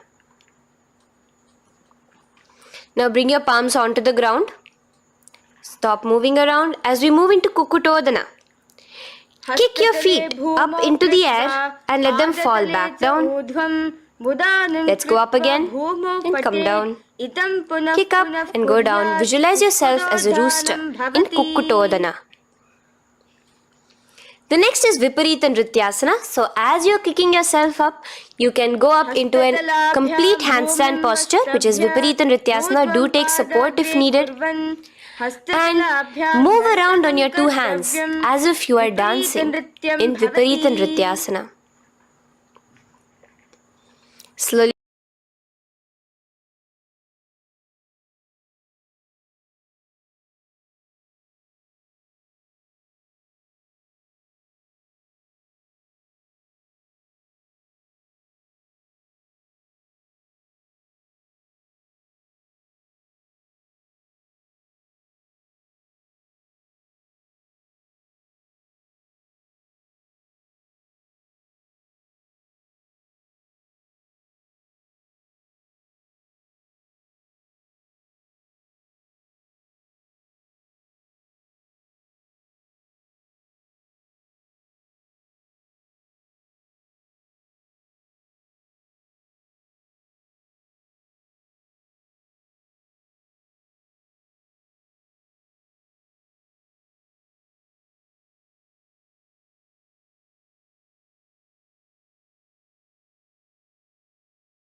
Kicking yourself up, you can go up into a complete handstand posture, which is Viparita Nrityasana. Do take support if needed. And move around on your two hands as if you are dancing in Viparita Nrityasana. Slowly come back down to a standing position. Lean forward and let your feet be slightly apart from each other. Bring one palm down on the mat with the arms straight. Bring the opposite hand to your head and be stable in Kunjarasana. Now just put that hand down as you bring the other hand to your head, repeating Kunjarasana on the other side. Be stable here. Now you can squat back down onto the ground. Keep your feet flat. Hold your respective ankles and lift your feet off the ground in Kadamba Asana. Visualize yourself as a Kadamba tree, a pious tree that promotes a long life. The next asana is Pavana Muktasana. Now sit back down onto the ground. Bring your knees towards your chest. Let your hands wrap around your knees, hold it close to your body. Visualize all the excess vata, air, just balancing and releasing in your system in Pavana Muktasana. Now, let us move into Chakorasana. So first stretch your legs out in front of you. Bring one leg behind your head. Now place both hands on the ground and lift your body off the ground while lifting the other leg too, up straight. Visualize yourself as a powerful source of energy. Gaze at your third eye in Chakorasana. Slowly relax back down. Now hold your left toes with the left hand, index and middle fingers. Pull the foot to the left ear. We are entering into Dhanurasana 2. Extend your right leg out, keeping straight. Hold the big toe with your right hand. Visualize yourself as a bow in Dhanurasana 2. The next is Ashtavakrasana. So lift your left leg over top of the left shoulder. After releasing your hands, bring the right foot across and hook it on top of the left foot. Lean forward and down. Keep your palms onto the ground.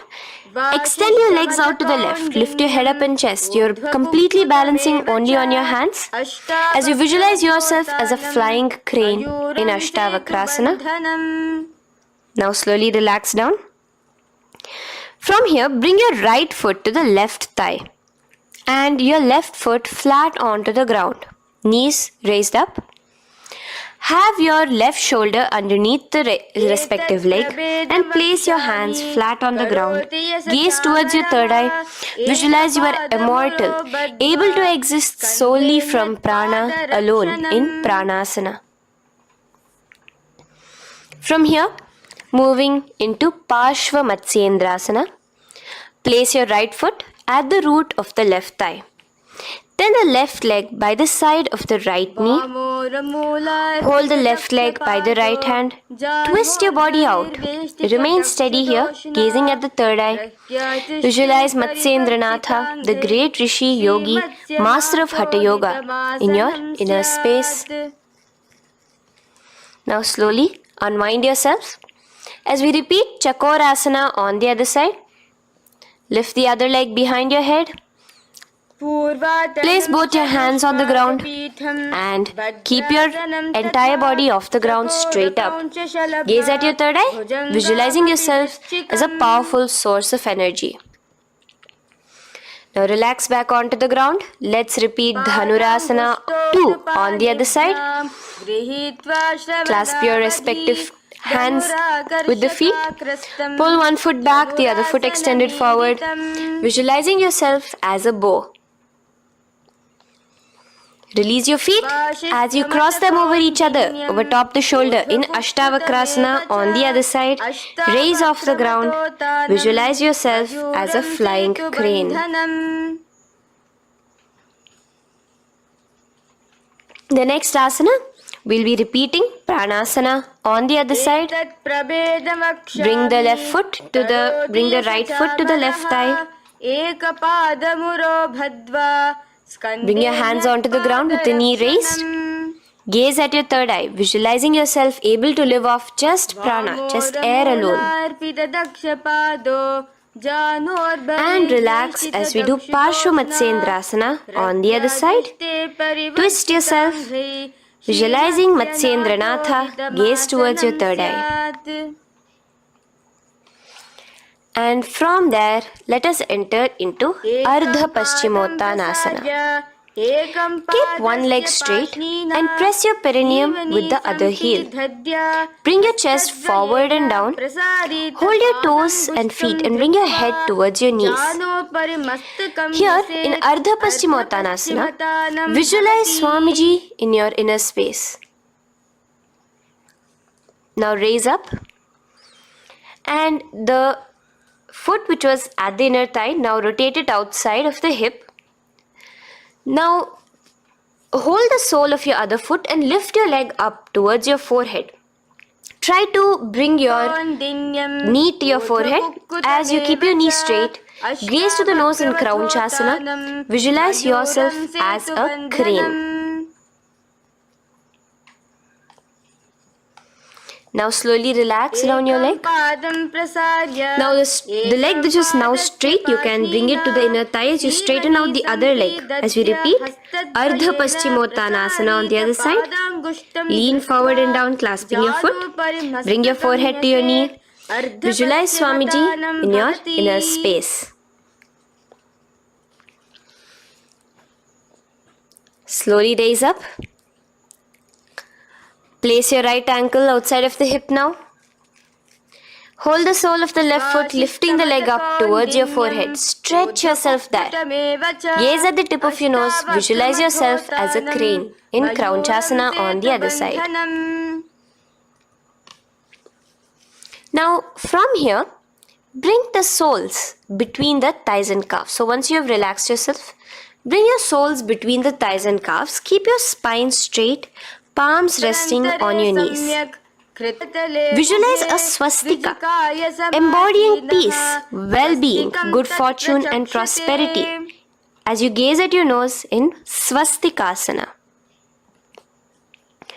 Now without changing anything about your position, just take your hands alone. Cover the respective heels with your hands in Gorakshasana as you tuck your chin to your chest in Jalandhara Bandha. Gaze at your nose.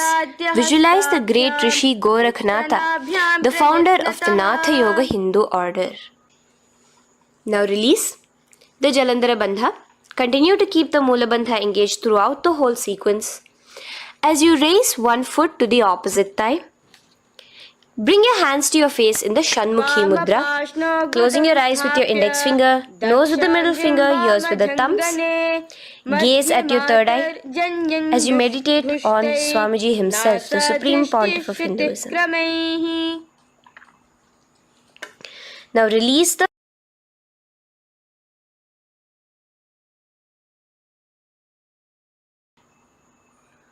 Shanmukhi Mudra. And in Yogasana 2, bring your legs into the Padmasana position over the opposite thighs. Keep your hands flat onto the ground beside your knees with the palms facing upwards. Sit straight, gaze at your nose.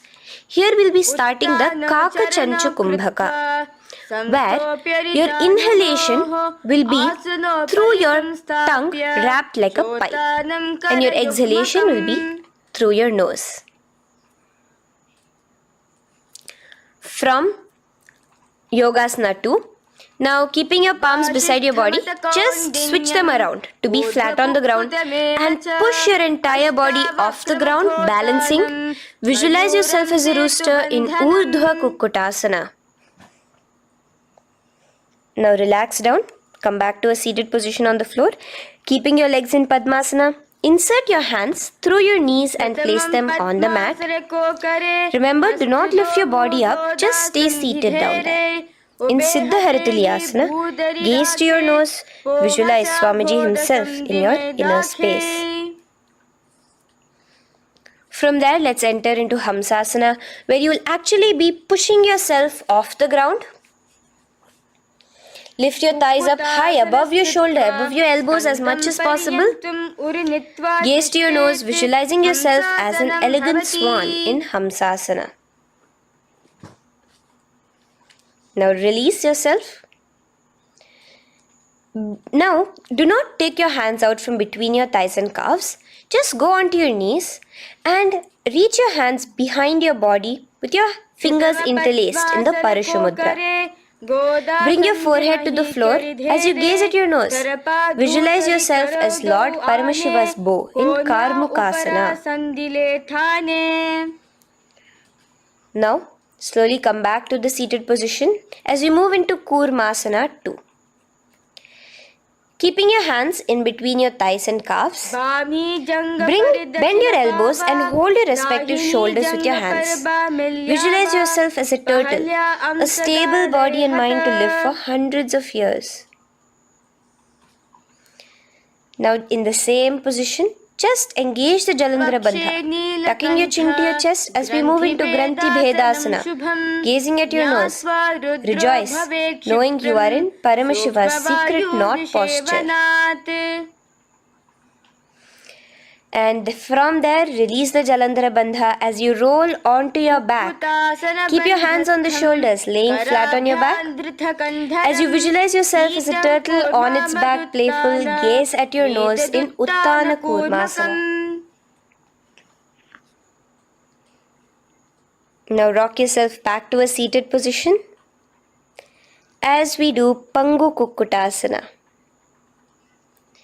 Now it's the same as your hands between your thighs and the calves, except you will be placing one hand flat on the mat. Hold the wrist with the other hand. Lift your body up and holding only on one hand. Visualize yourself as a rooster in Pangu Kukkutasana. Now release back to the ground. Hold. Let's do Pangu Kukkutasana on the other side. Place the other palm flat and bring the other hand holding the wrist. Push yourself off the ground. Visualize yourself as a rooster. Continue the Kakachanchu Kumbhaka, sucking in your breath through your curled tongue and exhaling through your nose.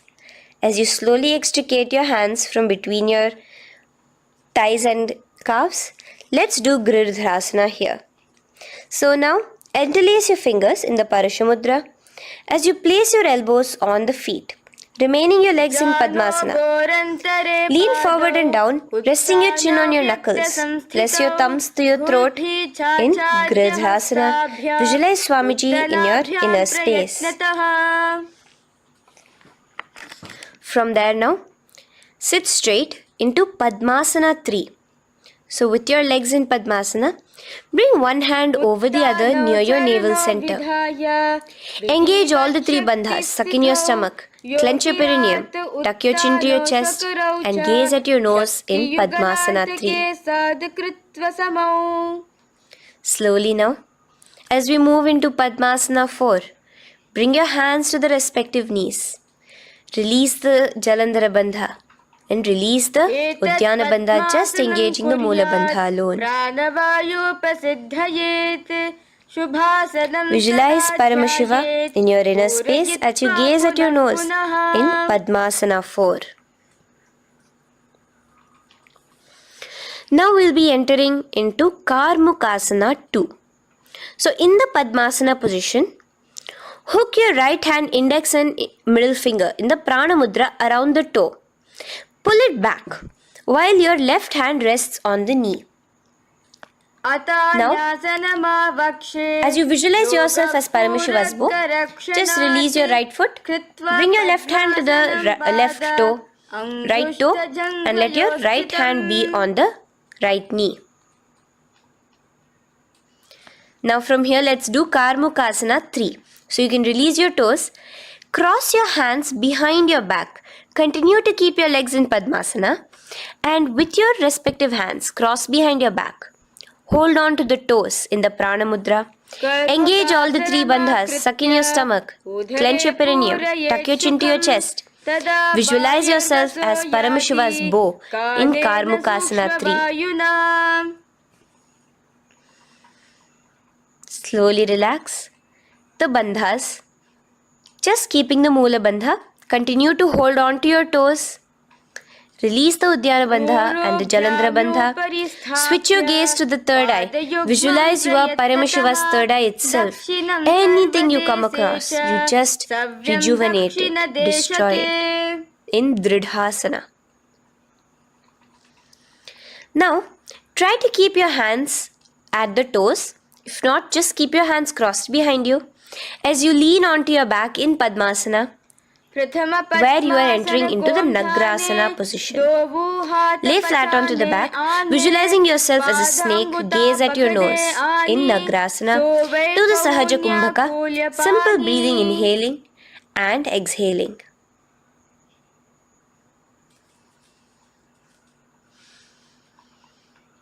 Now bring your knees to your chest. Let your hands wrap around your knees. Slowly uncross your Padmasana and bring your knees to your chest. Bring your hands to the Parashamudra, the fingers interlocked on top of your knees. As you pull your chin up to your knees, visualize yourself as a ball in Kandukasana. Now relax. Bring your feet onto the ground, the knees pointed upwards in Urdhva Pavanasana. As you interlace your fingers, bring the interlaced fingers behind your head. Laying down, gaze at your nose in Urdhva Pavanasana. The next asana is Marakata Pithasana.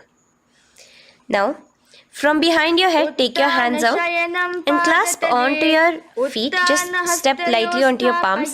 As you push your hips up into the sky, automatically engaging the Jalandhara Bandha. Visualize yourself as a powerful alpha ape in Marakata Pithasana. In the same position now, bring your hands to your hips as we enter into Uttanashiki Pitakasana. Let your weight rest on your elbows as you stretch your legs out straight. Gaze at the nose. Visualize Swamiji in your inner space. From there, continuing to rest on your elbows, kick your feet up high into the sky in Narakasana. Stretch your palms out behind you, flat on the ground. Balance there. Visualize yourself blissfully traveling through hell unscathed in Narakasana. Bring your hands to your hips now as we move into Tiryanaukasana. Angling your legs down at an angle, visualize yourself as a boat crossing the ocean of samsara in Tiryanaukasana. Now from there, come back straight as we enter into Dhwajasana. Keep your legs up high above your body, your hands stretched out down behind you. As you push yourself up, visualize where Kailasa's flag respected across all nations in Dhwajasana.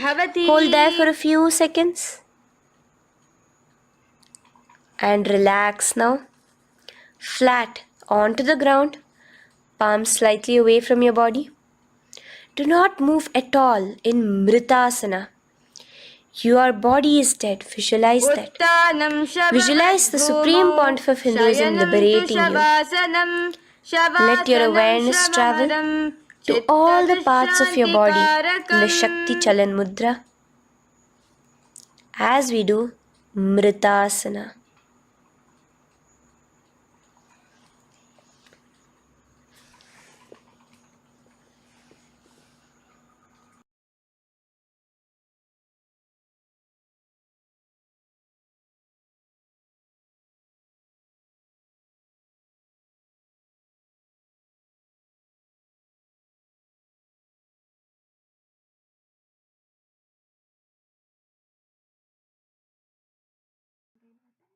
Om Purnamadah Purnamidam Purnat Purnamudachyate Purnasya Purnamadaya Purnamevavashishyate Om Shanti Shanti Shantihi Harihi Om Tat Sat Sarvam Bhagavat Shri Nityananda Paramashiva Padukarpanamastu Om Nityanandam.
Nithyananda ಕಲ್ಪತರು ನೀನೇ ಗುರು ನಿತ್ಯಾನಂದ ವೈದ್ಯ ಸರೋವರದಲ್ಲಿ ನಿತ್ಯಾನಂದ ಕಲ್ಪತರು ನೀನೇ ಗುರು ನಿತ್ಯಾನಂದ ಆಲರಳಿಯಲಿ ನೀನೇ ನಿತ್ಯಾನಂದ ಬಿಲ್ವತ್ತಿಯಲಿ ನೀನೇ ನಿತ್ಯಾನಂದ ಆಲರಳಿಯಲಿ ನೀನೇ ನಿತ್ಯಾನಂದ ಬಿಲ್ವತ್ತಿಯಲಿ ನೀನೇ ನಿತ್ಯಾನಂದ ಗುರು ನಿತ್ಯಾನಂದ ಗುರು ನಿತ್ಯಾನಂದ ಬಿಡದಿ ಪುರವಾಸಿ ಗುರು ನಿತ್ಯಾನಂದ ಗುರು Nithyananda.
I'll give you some of the most beautiful, powerful conclusions Paramashiva himself gave me.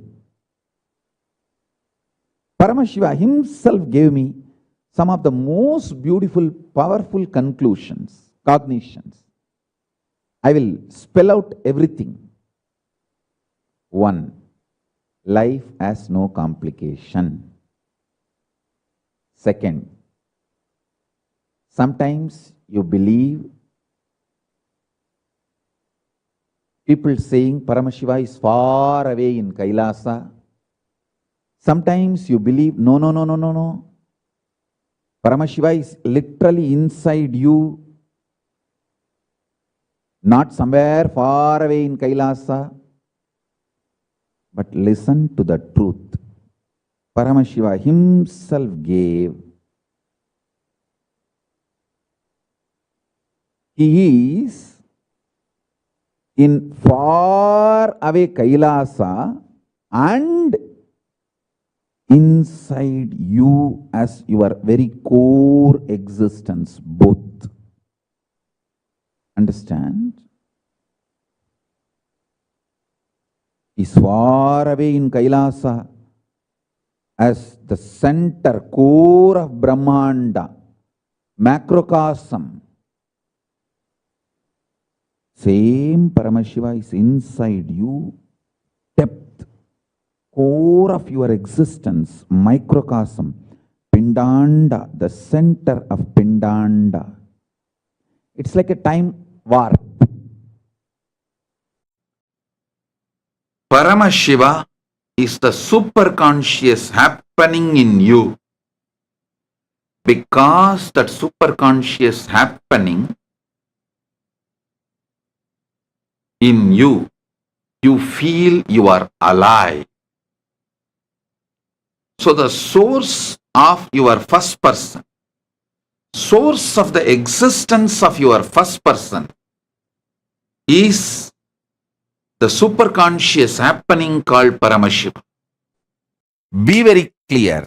There is no such thing as breakthrough. He is there. Paramashiva is there in me. It is just a holographic existence.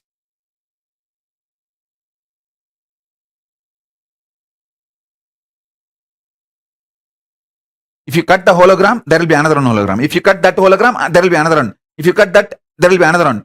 Till the end, it is only the same hologram. Same way Paramashiva. From Paramashiva till me, it is holographic existence. Listen carefully. From Paramashiva to you, it is holographic existence. Understand this. Doubt everything else, but not this ultimate truth.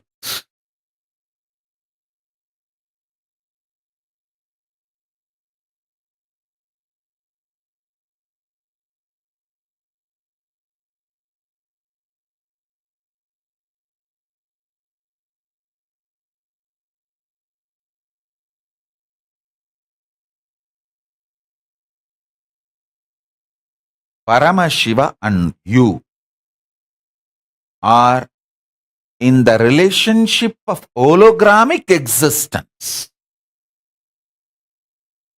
How much ever small you feel about you, you are a smaller, maybe smaller hologram of Paramashiva, but not anything else.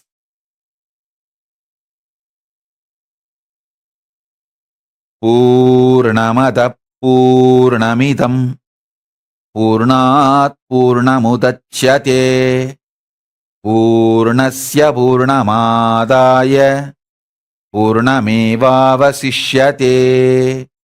If the hologram is taken away from a hologram, the hologram remains as hologram.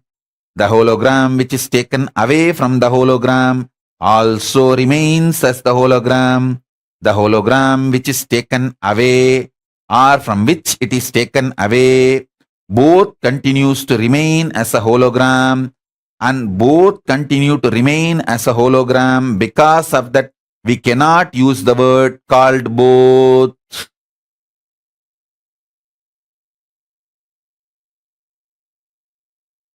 This is the left translation. Purna remains as Purna when Purna is moved from the Purna, because Purna remains as the Purna when the Purna is removed from the Purna.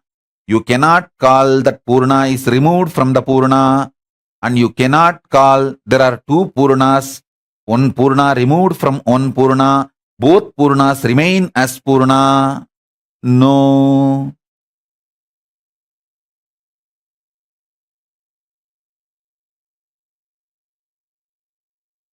When Purna is removed from the Purna, Purna remains as the Purna. Because Purna remains as the Purna, you can't call Purna is removed from the Purna. You can't say there are two Purnas which continues to remain as Purna, and you can't say Purna is removed from the Purna. Purna can be added back to Purna. Purna remains as Purna. When you go through any idea of removing, adding 1, 2, 3 or no number, Purna remains as Purna.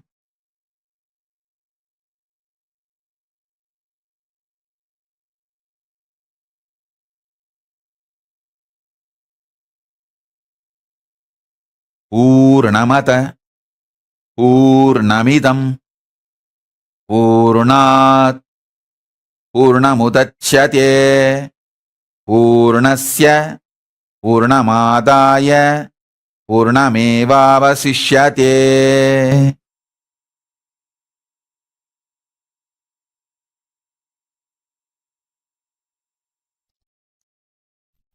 The Brahmanda has various dimensions. Whatever is in Brahmanda operates in you as Pindanda, the microcosm. Whatever is in the macrocosm reflects in the microcosm. Whatever is in the Brahmanda is in the Pindanda. So, through the Pindanda, you can manifest what you want in Brahmanda.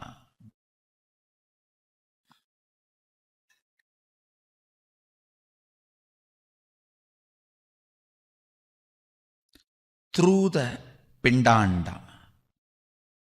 What is the one end of the macrocosm in you? By operating that, the other end of the rope, which is in the macrocosm, can be manipulated, manifested as you want. One long rope, one end of the rope in the microcosm, Pindanda, is verbalization. The same rope is vibrating quantumly in the macrocosm, Brahmanda, as the dimension of length. One end of the rope in the microcosm, Pindanda, is the verbalization dimension.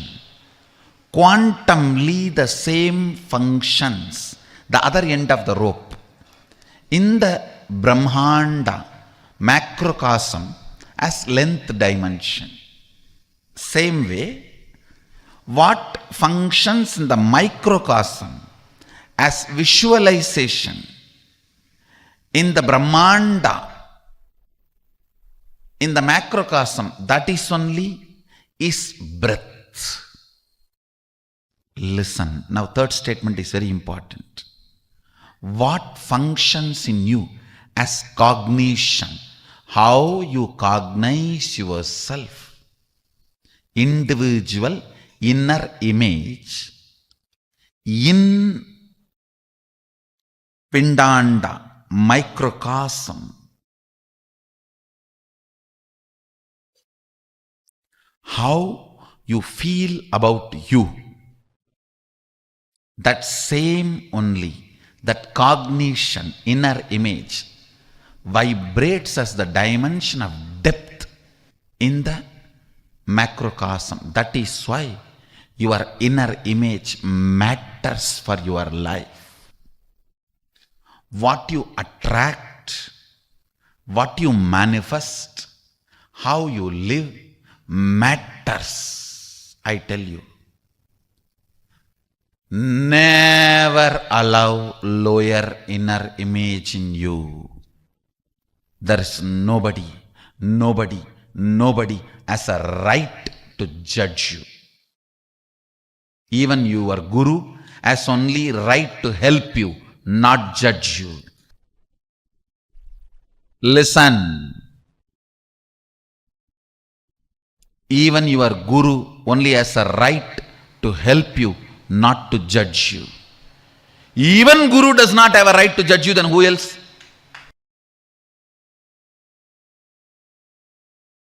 Even he does not have a right to judge you. He only has a right to help you. He only has a right to remind you. He does not have a right to judge you. Never accept low inner image. That is your arrogance. Do not fall into the arrogance of accepting inner image. You always think, no.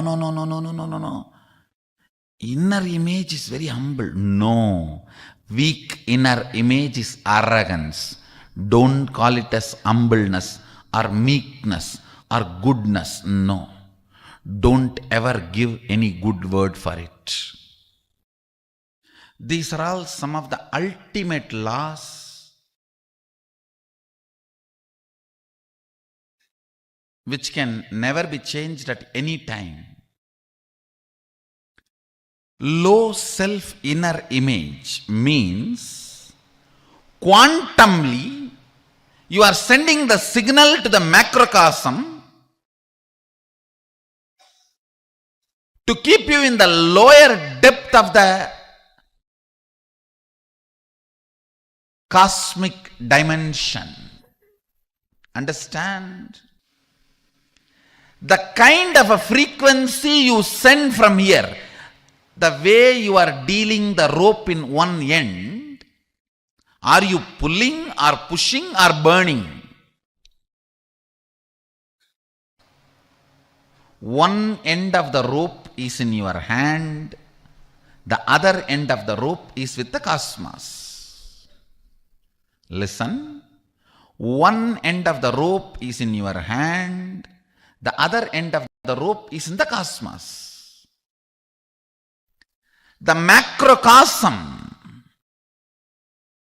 quantumly operates into microcosm. Your verbalization directly affects the length dimension of the cosmos. Your visualization directly affects the breadth dimension of the cosmos. Your cognition about you directly affects the depth dimension of the cosmos. You quantumly function with the macrocosm. You quantumly function with the macrocosm. Whether you want to function, you don't want to function. Whether you want to drive or don't want to take control of the vehicle you are sitting in. Car is already moving in 120 kilometer speed. Listen, you do not have a choice now. No, I'll wake up after 2 years. I think I will attend to all this and then wake up. No, no choice. By the time you wake up, you may not be able to make up. The length, breadth, depth of the macrocosm, cosmos, is the verbalization, visualization and cognition of the microcosm, the individual, you.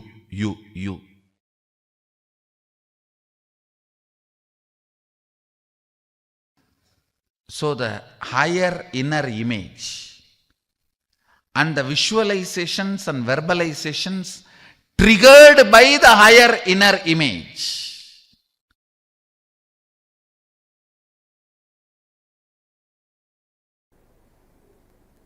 And first of all, you need to understand, as a constitutional setup of consciousness, listen. See, your consciousness as a constitutional setup. The basic constitution of the consciousness does not allow incompletions to be inside it. By its nature, they are ejected out. Understand?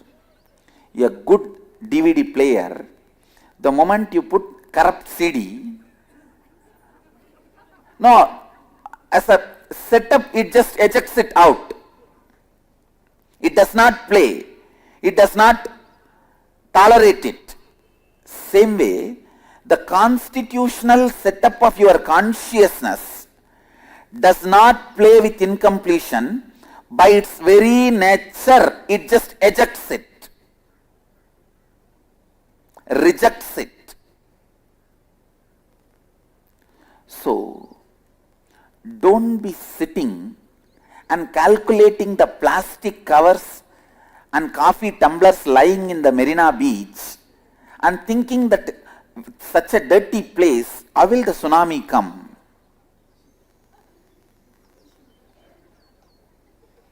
Tsunami cannot be stopped by the plastic covers. Shivoham cannot be stopped by the small incompletions you think you are having. As I said,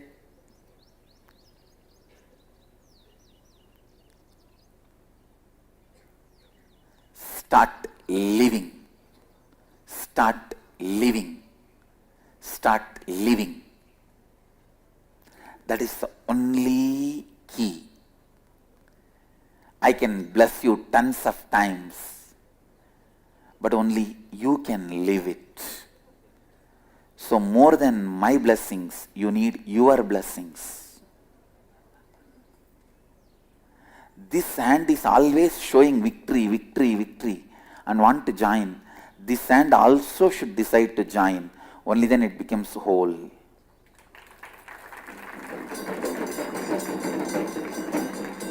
So this will become our new emblem and mudra. To remember, when you feel victorious, Mahadeva feels victorious. He wants you to be victorious because that is the way he feels victorious. The whole celebrates you feeling as whole because the whole feels fulfilled when you feel you are whole.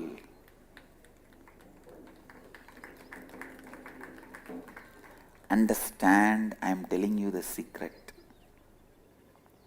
He wants you to experience Shivoham. Otherwise, why should he come down from Kailasa? He wants you to experience Shivoham.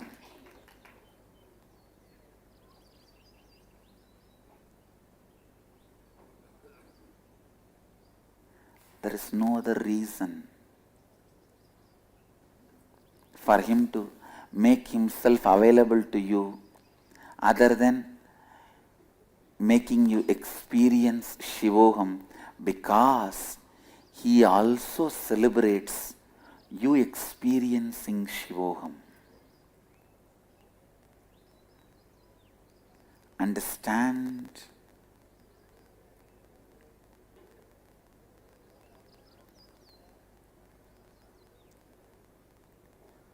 Remember this one line.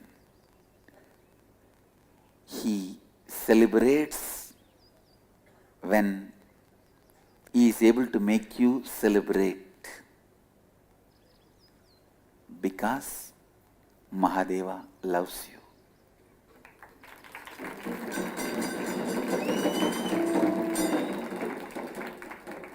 This is the real meaning of God loves you.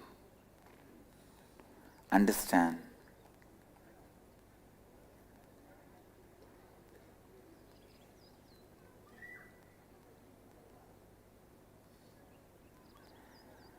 The meaning of Bhagavan Ramana Maharshi's line, Enbolum Dinarai, Inbura Katuni, Enalum Valdarul Arunachala, means the meaning is not Bhagavan is the worst person. He says even the worst persons are protected, saved, celebrated, lived. O Mahadeva, because you are doing this, let you live long. If he is a Dina, how can he bless Mahadeva? Just understand. Don't you see the whole conflict? He says in the first line, Enbolam Dinarai. In the next line, Ennalum Valandarul Arunachala.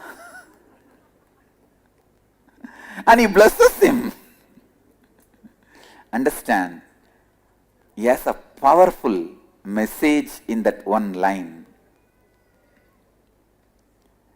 Even the lowest, even if you think you are lowest, you have the right and capacity to bless Mahadeva because you are him. He celebrates through you. You are, when you celebrate, he celebrates through you. When the microcosm dances, macrocosm joins.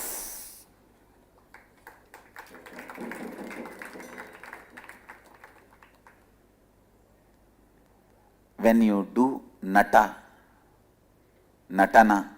Nataraja joins. Listen carefully. Just today, one of my disciples was asking me, Swamiji, one very important question. You are a macrocosm, and you have come down into this body as microcosm. How do you feel? I said, precisely, I feel I am a macrocosm because I have not come down. I have reflected myself into this body and woken up, started operating this system, not shrunk into this system.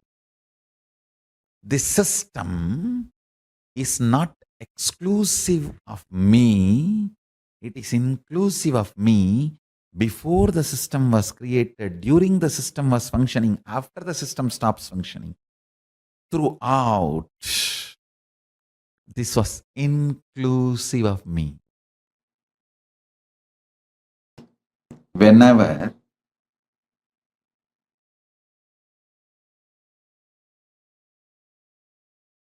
your understanding about you changes, your reality also changes because your taste becomes different. Even the definition, what is good, what is bad, becomes different. What is right, what is wrong, becomes different. Your priorities differ. Your preferences become different. So,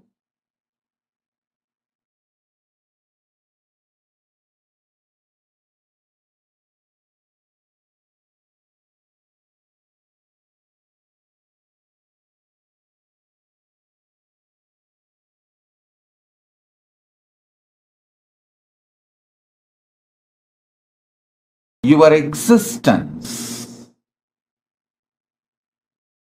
if you feel you are just your body, your desires, your preferences, your priorities, your good, your idea about bad, your idea about right, your idea about wrong, everything about your life, what you consider as a profit, what you consider as a goal of your life, everything will be focused on the idea, your body, because your core cognition is that your body. If your body, your goals and desires and priorities will be different. If you understand your consciousness, Chit, your priorities will become different. Your right, wrong will become different. Your ideas about good and bad will become different. Your preferences will become different. Your profit, goal, all that will become different.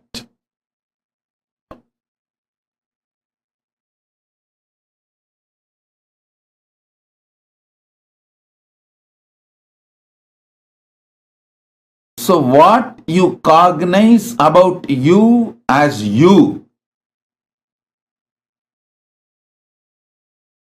matters most. With these today's blessings, Paramashiva showers the blessing, ultimate blessing, on all of us. Let us all realize not only we are consciousness, in our consciousness Paramashiva exists, the ultimate exists, and we exist as Paramashiva's consciousness.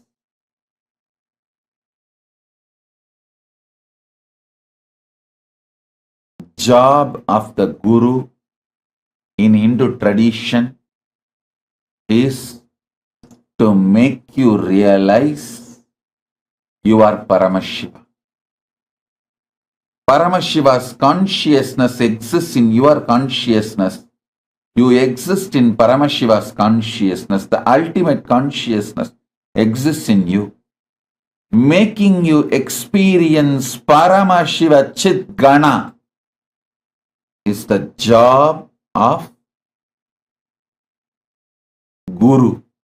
In Hindu tradition, Paramashiva beautifully explains in Guru Gita, Naguro Radigam, Naguro Radigam, Naguro Radigam, Shivasa Sanataha, Shivasa Sanataha, Shivasa Sanataha.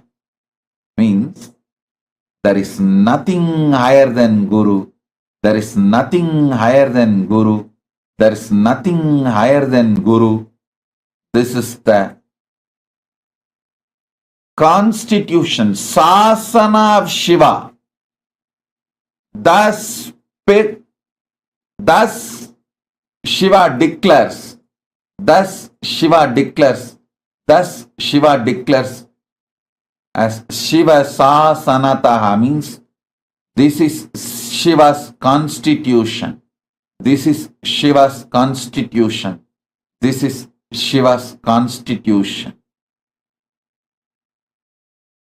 In Hindu tradition, you realizing the truth, you are the ultimate. The ultimate resides in you. The Parama Advaita Satya, Paramadvaita Satya,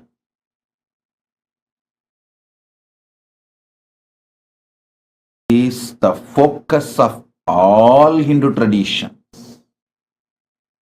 That is actually the focus of all human beings, knowingly or unknowingly. Knowingly or unknowingly, all human beings travel only towards this. Sometimes they take different routes, but this is life.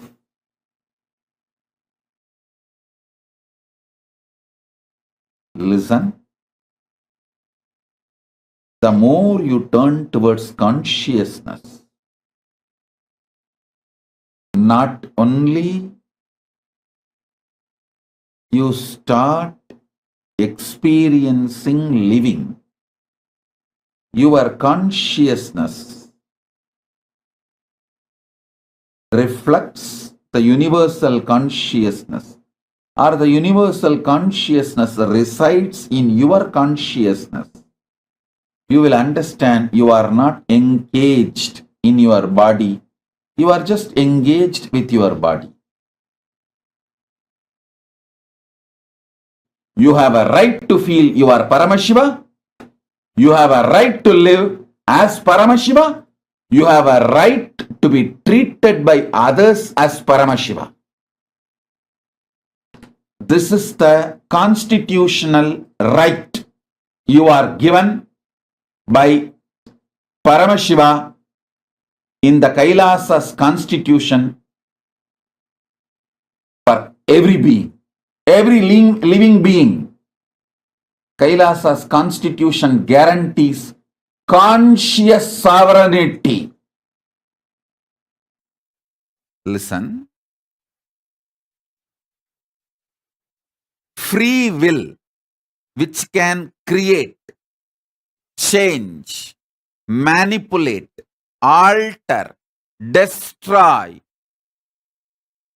patterns and rhythms, is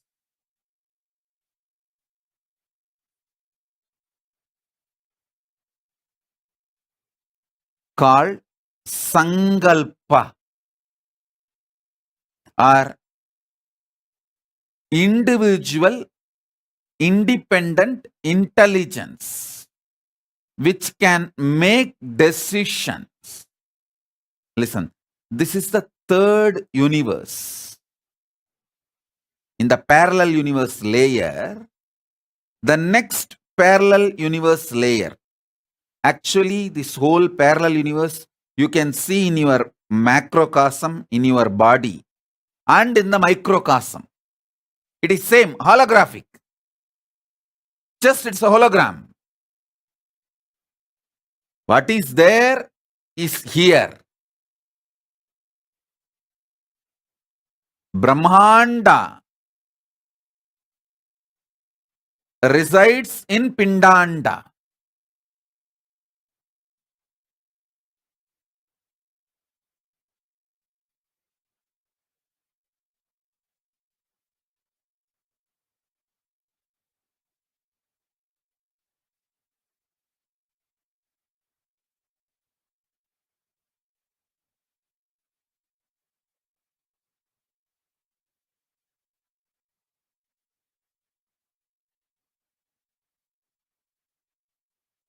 Your consciousness can play with any rhythm and pattern.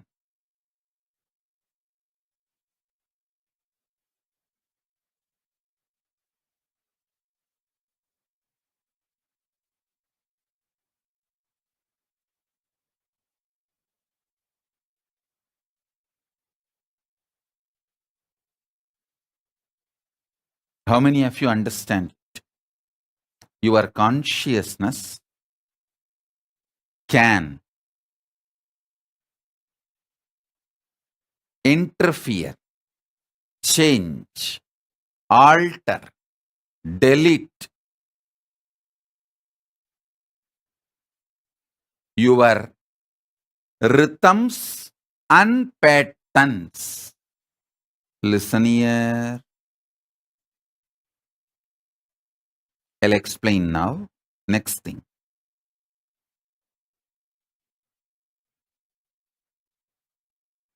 Your consciousness as freedom. Your aliveness as freedom to intervene, change, alter, reorganize, delete, create, recreate, rebuild your rhythms and patterns. So now,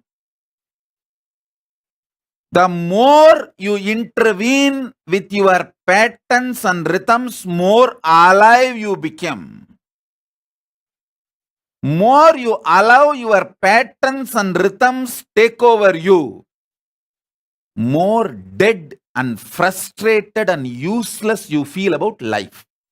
The more you interfere with your rhythms and patterns, more you become alive. Even if you are fighting gives a kind of a kick. If you are typical Indian couple, you will understand how much the fighting energizes you. When you are tired, bored, don't feel like going to office, just have a 10-minute shouting in the house, you will have so much energy. You will run away to office. Work properly, 12 hours in the office. Will not come back home soon. Fight gives a kind of a kick. Even if you fight with your patterns,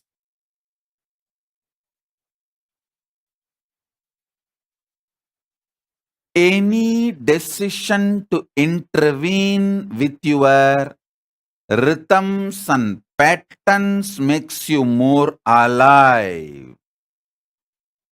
This is cosmic law. Cosmic law. More you allow your patterns and rhythms to live, run your life, you will feel frustrated, bored, tired, and you don't even know how the days are passing, months are passing, life is passing, and you are just stuck. Nothing is happening. Nothing is happening. You are just stuck.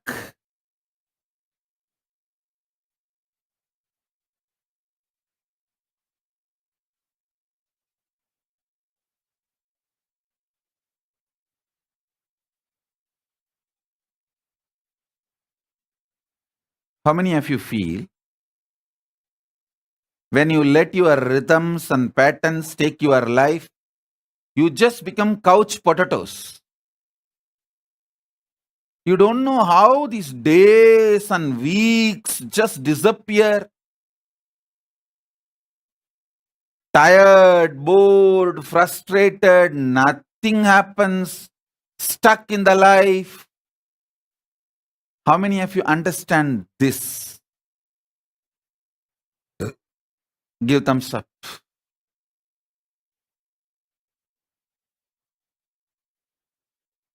See, your decision to interfere with patterns, make yourself excited, is Kedu.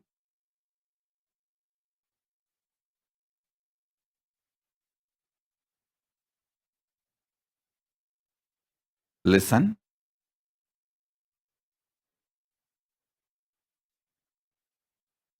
Always interfere with your patterns and rhythms. Even if it is a fight or struggle, always interfere. Try to manipulate.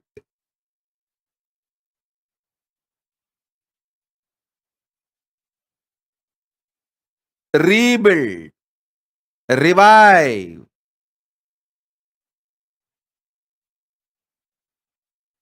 Your life.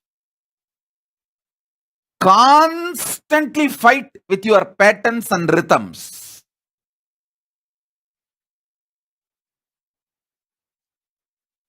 Listen. Listen to this.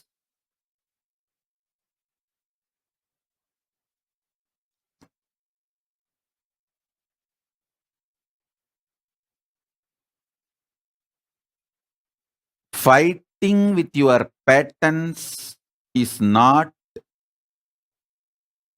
bad. Letting your patterns take over you, knowing that you are behaving like a Ravana and Bhasmasura, But letting your pattern take over you is the real destruction. Anyone who fights with their patterns, always Paramashiva comes to help and support. But knowing that you are becoming like a Ravana and Bhasmasura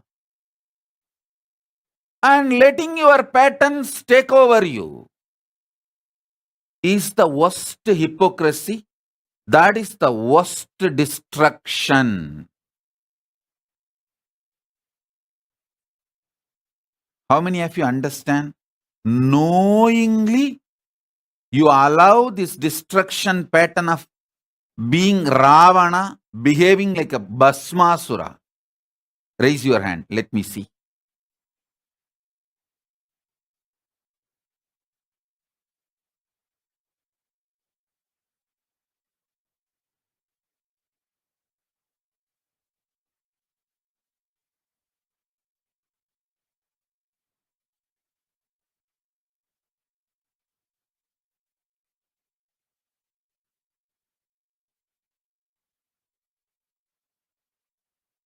Consciousness, free will.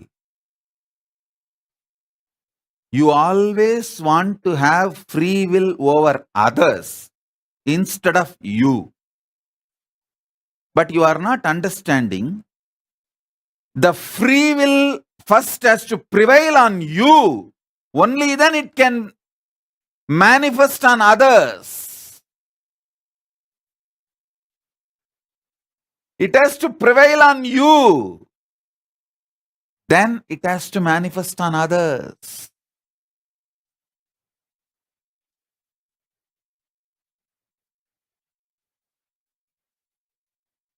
Free will,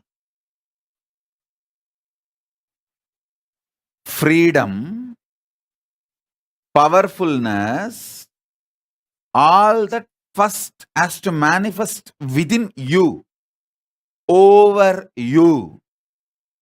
Only then it manifests on others.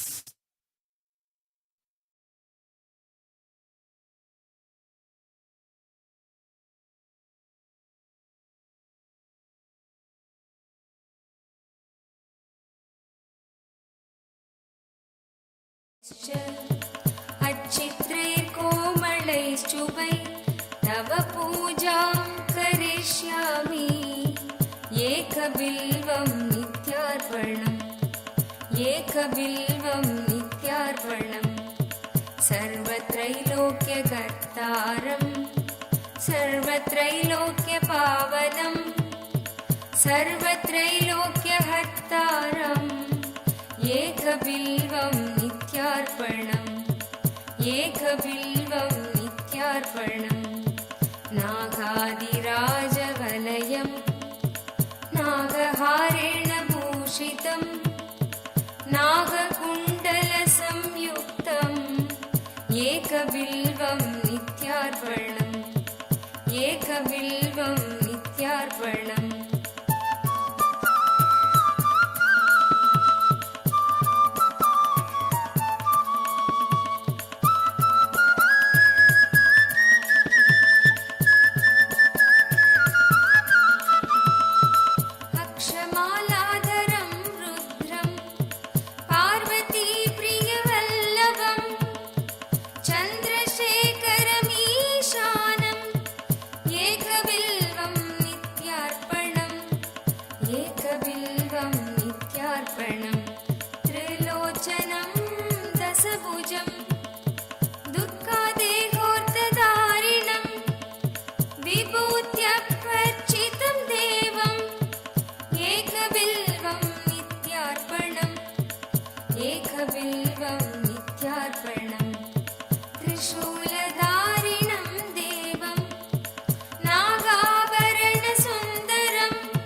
गंगाधरं उमानादं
नित्यार्पणम् सिविविष्टं सहस्राक्षम् दुत्तुभ्यां च निषङ्गिणम् हिरण्यबाहुं सेनान्यम् एकबिल्वं नित्यार्पणम्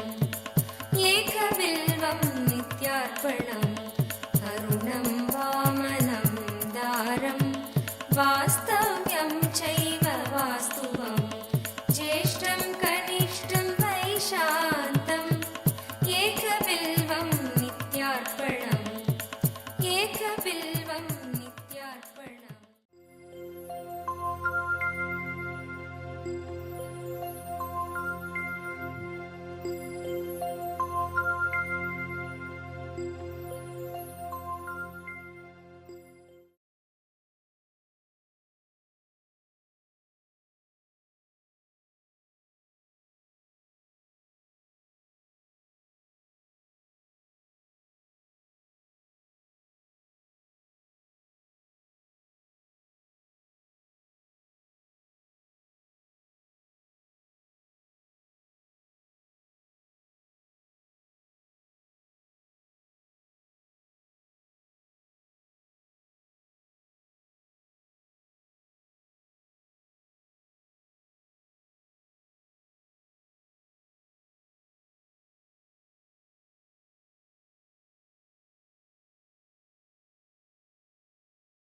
Nityananda?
Nityananda?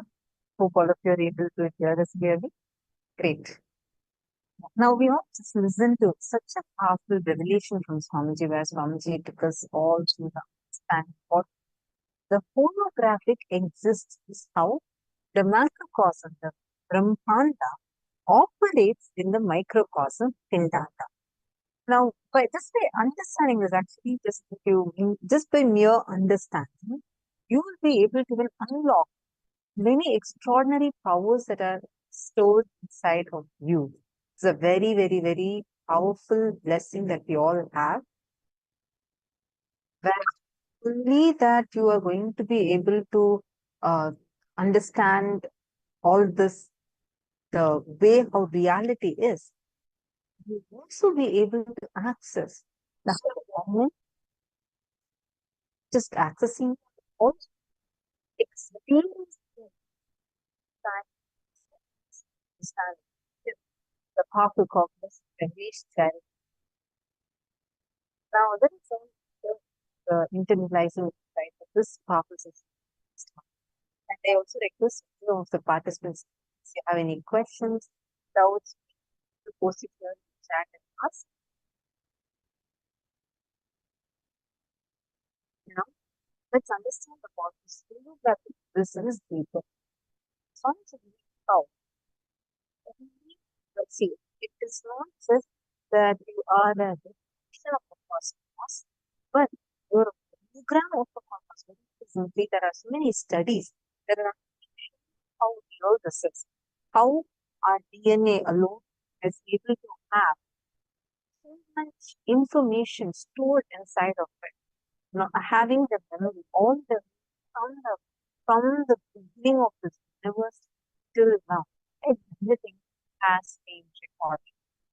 Now, how can you empower your life with the science of practices whenever your understanding about Paramashivoham whenever the understanding you have about you changes, your reality also changes because your taste becomes different, the definition of what is good, what is bad becomes different. What is right, what is wrong, your priorities, everything starts changing. That is why today, what we are going to be learning today is a very powerful science where you are going to be understanding about the holographic existence, how your life is a hologram of this cosmos, means you contain the entire information, the whole data that's stored in the cosmos is there within you. Many of the recent studies actually are showing how from the beginning of the universe, from the time the Big Bang happened, the entire memory, the last few billion years memory, is actually stored inside your very being. Every bit of the cosmos contains every information about the entire cosmos. Brahmanda is contained, exists within the Pindanda. Pindanda exists within the Brahmanda and both are in oneness with each other. Now, with this powerful cognition, we are going to be getting into manifestation. See, whenever you experience the connection with the cosmos, right? The entire cosmos, see, like what Samji revealed just now, the entire Brahmanda exists in your Pindanda, exists in the microcosm. Anything you want to know, whether you want to know about the first, how the earliest Big Bang ever happened, or how does the universe go towards its end in the black hole, all of these are detailed out. The Brahmanda and the Pindanda, what are the impacts, the effects it have, each of them are elaborately detailed out very, very clearly. Now, the best part is, because the entire cosmos is in you, you have the ability to access the resources and the knowledge of the cosmos inside of you. It's a very simple but very powerful science. All of us are going to be manifesting this very power. Listen very carefully. Each of you that are here, all of you are now going to be manifesting this power, the ability to see anything through the third eye. When you want any aspect, you want to know what is happening in another house somewhere in some remote part of the world, you'll be able to see it. Same way, whatever is happening in Australia, in your friend's house somewhere, you'll be able to see it. You'll be able to see all the details as per your will, as it is happening. So now, we're going to be requesting all the participants to manifest this power. If any of you have any question, please feel free to post it in the chat, and we are here to help you all wherever you want to have a breakthrough. Now, I request all the participants to connect to your partner, any friends, any family members. You can connect to them. You're going to be manifesting the ability to see what is happening in a particular place just by your will. This is going to be it's a very clear science. You'll be able to detailedly see it, whatever is happening in a place. Now, I'm going to request all of you to pick any one place. Like they can say, okay, scan my apartment, scan my office, what's happening in my office room, scan my friend's house, scan my school, any place you want, the partner can do. And you're going to be scanning that place in detail, like what is the number of rooms that is there, what are the colors you see, the paint, the designs, the furnitures, every aspect of it. Are all of you understanding? Now, I'm going to request all of you to please pair up with a partner.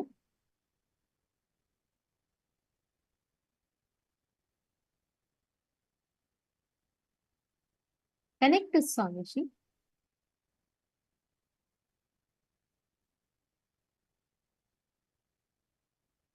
Chant the Mahavakya. First, request them to give you a place for you to scan. And chant the Mahavakya, you'll be able to clearly see it in detail.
Now, listen to the cosmic signs, cosmic revelations, ultimate sacred secrets related to the Shaktis.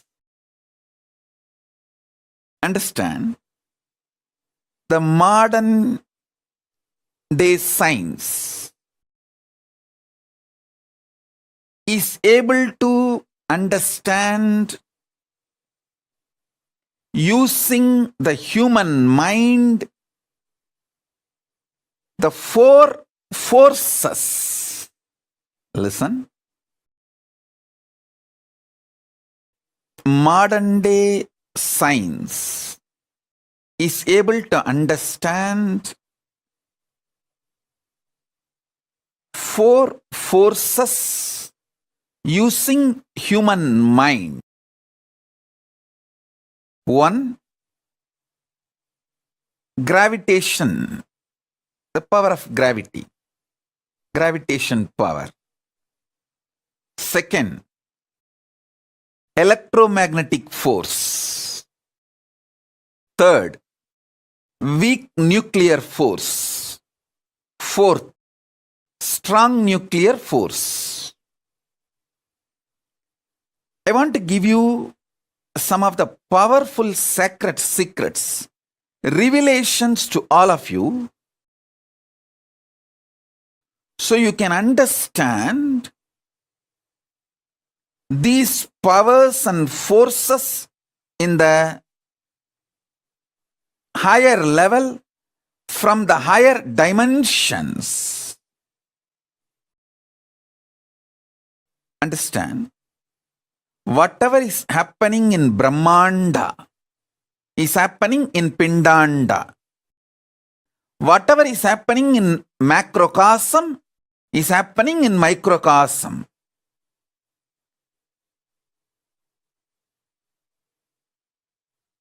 If you understand the laws of gravity, all the laws related to gravity, all the understandings human mind reached about gravity, you can easily understand the greed happening inside you.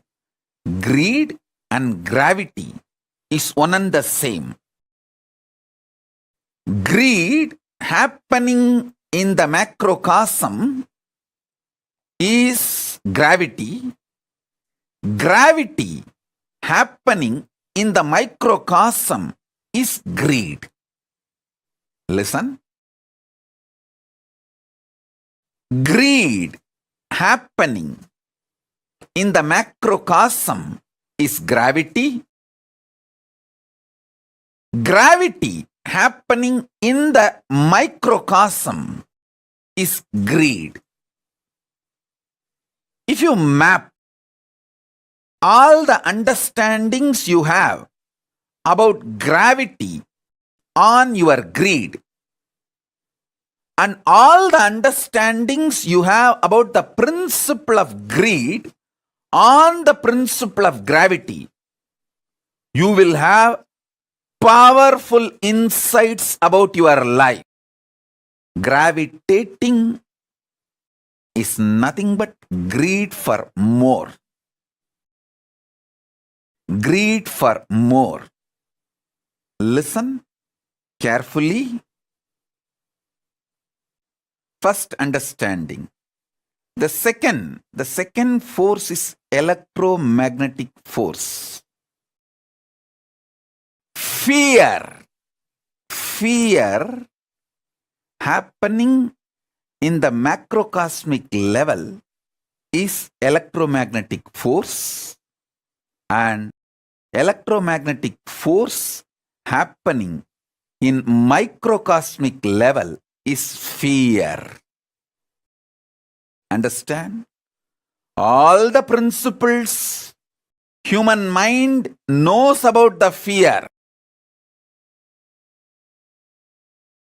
All the laws, principles, science, human mind knows about the electromagnetic force. Apply them to the fear you experience in your microcosm. You will realize so many deeper level truths about fear. You will just conquer fear and you will know how to use fear in your life. Listen. Third force human mind decoded is weak nuclear force.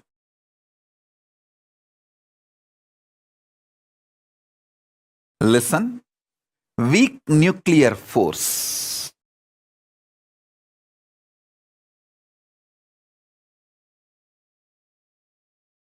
Powerful cognitions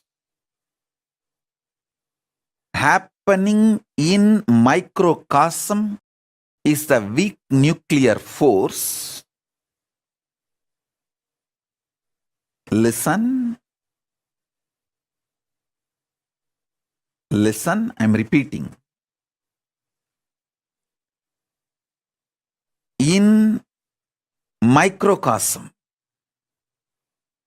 the powerful cognitions you experience are the equivalent to weak nuclear force. In the cosmos, macrocosmic level, when powerful cognitions are revealed by cosmos to cosmos, when it manifests powerful cognitions, that is the weak nuclear force. The weak nuclear force manifesting in the microcosmic level is powerful cognitions. Powerful cognitions manifesting in the macrocosmic level is weak nuclear force. All the laws, principles related to weak nuclear force, take them and map to your powerful cognitions. When you manifest powerful cognitions, what happens in you? Map it. You will have so much understanding and revelations. Whenever you get the powerful cognitions, what happens in you? Observe that. Absorb and observe. Map that into the macrocosmos, the macrocosmic principles of weak nuclear force. You will have so much understanding, revelation about the weak nuclear force. Listen. The fourth, strong nuclear force. Strong nuclear force is equivalent to initiation. Initiation, diksha, by an incarnation, living incarnation. Listen.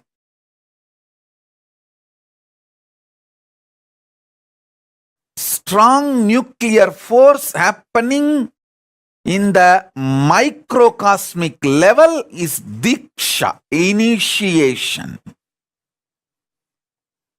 Diksha, initiation happening in the macrocosmic level is strong nuclear force. Every principle, understanding, ideas, scientific revelations you know about the strong nuclear force, map them to the microcosmic experience of initiation, you will have so much of understanding, clarity, revelations about the power of initiation. You will be able to absorb initiation more and use initiation more. Get the best out of initiation. Same way, everything you know about the power of initiation in the microcosmic level, map it to the strong nuclear force of macrocosmic level.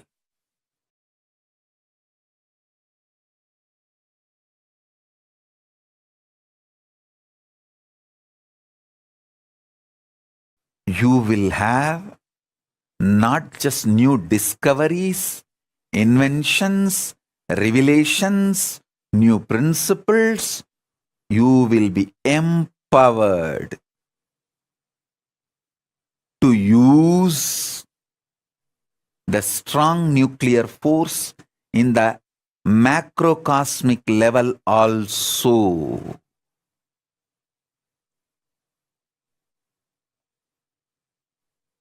You can use just Surya Namaskar, sun salutation, to build your body internally, externally as you want, without the help of anything else. Because sun salutation, Surya Namaskar, is nothing but using strong nuclear force of the sun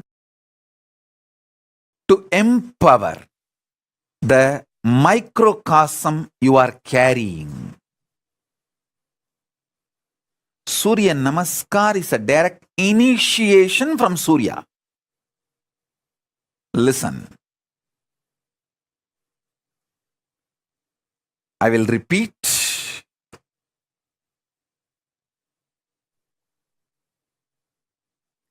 Greed is equivalent to gravity. Fear is equivalent to electromagnetic force. Powerful cognitions are equivalent to weak nuclear force, soft nuclear force, soft nuclear power. Initiation by me, Paramashiva, directly is equivalent to strong nuclear force.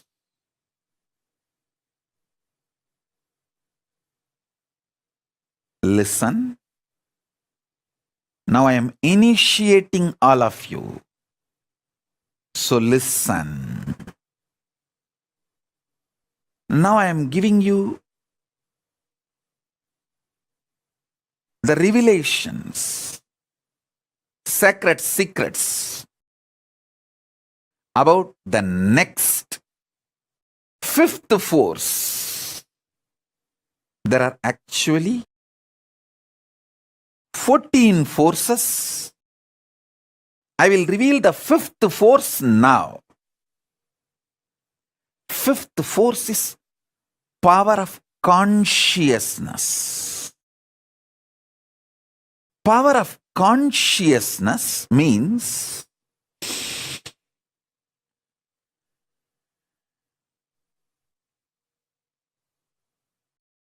just knowing the truth. Paramashiva is there not because you believe. It's a truth. Paramashiva is real, is truth.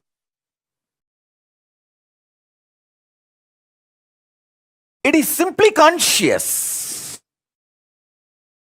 As your consciousness is the reality,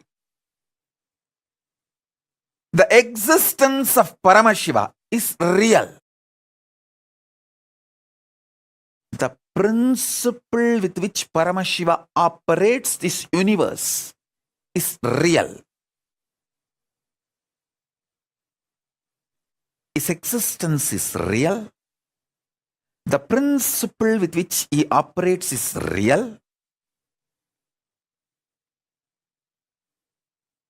The principle of Paramashiva is called Linga, Dharma. Listen. Just knowing the reality is consciousness. Just knowing the reality happening in microcosmic level is consciousness. Consciousness happening in the macrocosmic level is Paramashiva.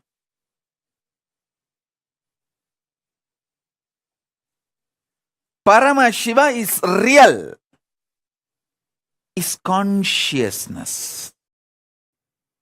So first thing,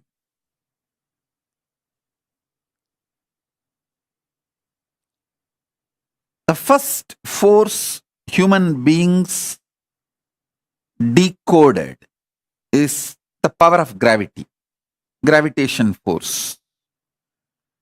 The second one,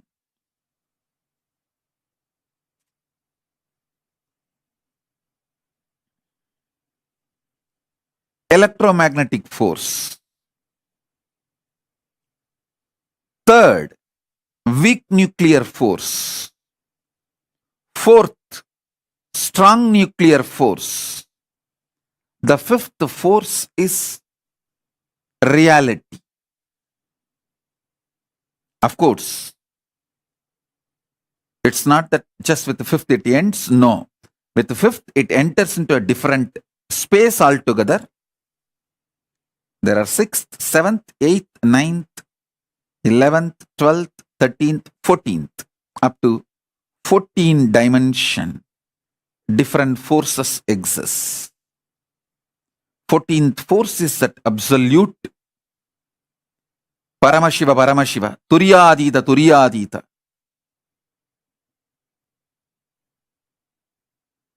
I'll explain the fifth force for now and initiate all of you about the fifth force. I'll reveal the exact Tamil words got revealed to me by Paramashiva, Arunagiri Yogeshwara directly. Still I enjoy Paramashiva as my Guru, Arunagiri Yogeshwara. Even though he became one and the same, my Guru Bhakti is so overflowing. It's like a gracie, not crazy, crazy, cranky, all put together and beyond. It's a gracie.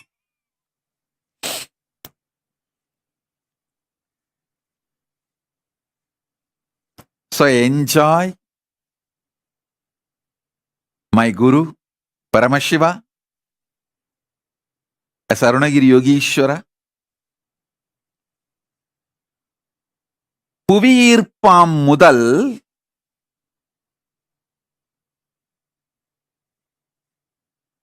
மின்காந்த அலைவீச்சாமிரண்டு சிறுவனுவாம் சக்தி மூன்று பேரண்டப் பேரணு நான்காயிருக்க இருப்பின் சக்தி ஐந்தாய் இலங்க ஆறொடு ஏழும் எட்டொடு ஒன்பதும் பத்தொடு பதினொன்றும் பனிரெண்டும் பதிமூன்றும் பதினான்கும் பயிற்று துலங்க ஐந்தை முதலில் அறி.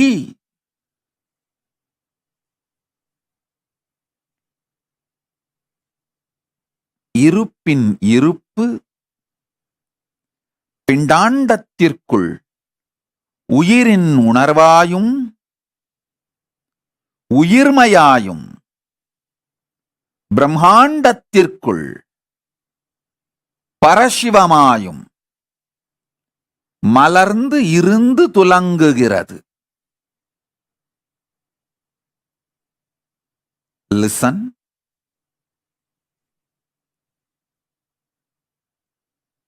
Greatest that can happen to human being is this conscious reality becoming the existence, part of your existence. Listen. This conscious reality can be part of your existence if you have a direct feeling connection, Guru Bhakti. It can just like a jumping of the flame, transmission of the lamp. Hey, Paramashiva is real. Over. You just know. Swamiji said it. Paramashiva is real. Paramashiva is real. And based on that, your whole cognitive shift happens. Your existence shifts. From that reality, you cognize, exist, act, manifest, gravitate, do everything.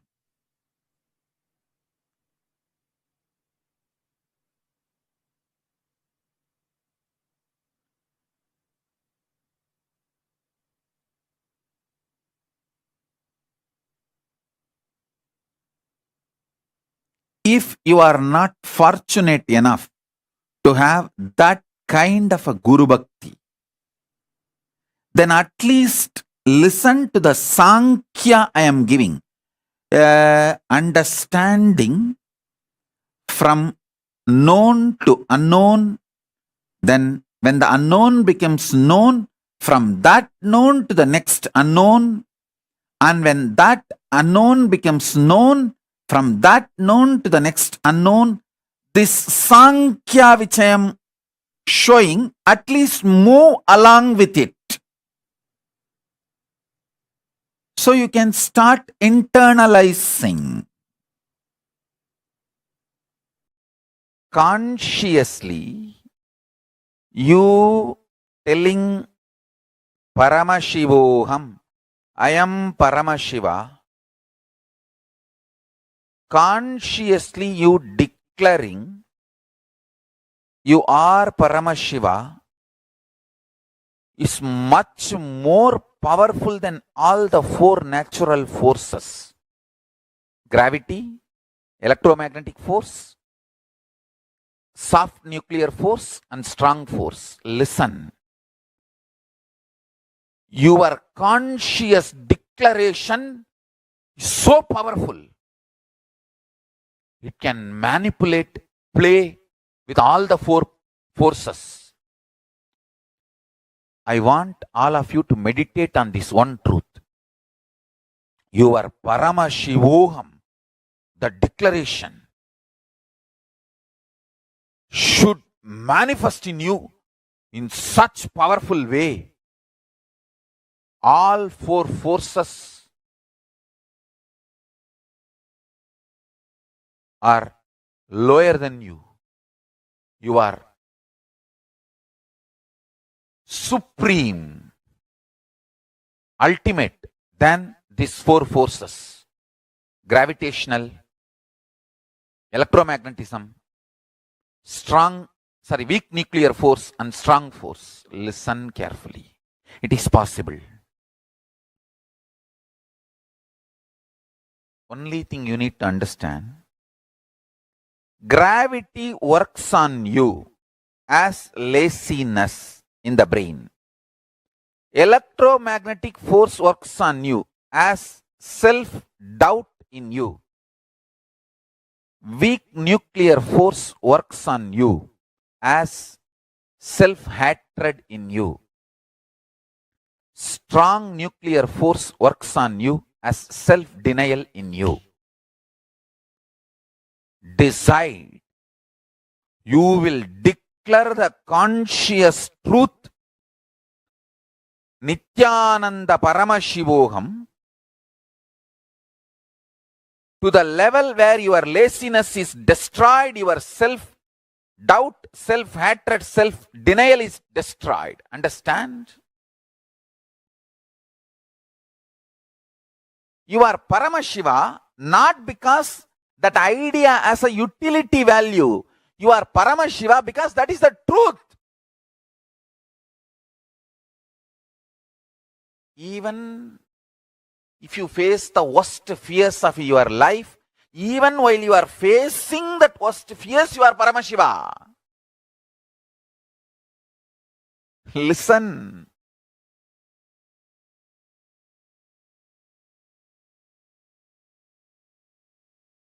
The greatest service you can do to me, any of you are feeling grateful to me for supporting, developing your life in any way. This is the Guru Dakshana I want.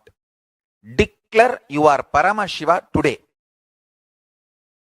More powerful than laziness, self-doubt, self-hatred, self-denial. Understand?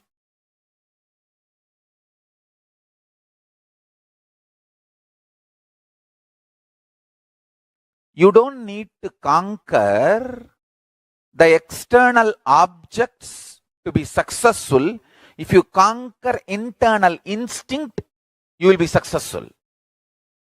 Same way, to manifest Ishvara Shakti, you don't need to conquer the gravitational force, electromagnetic force, strong nuclear force, weak nuclear force. How they impact you, that impulses, if you conquer, you can conquer all the four externally.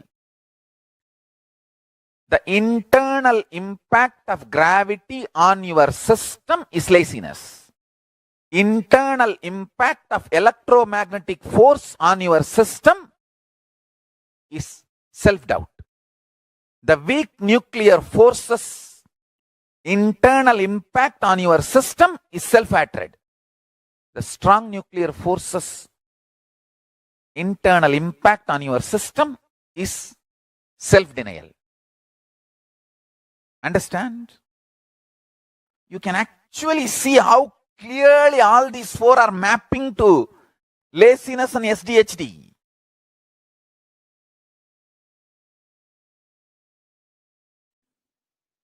Everything you know about the nuclear power, quantum physics, parallel universe, everything which is established, this multiple existence, all of it put together is third force.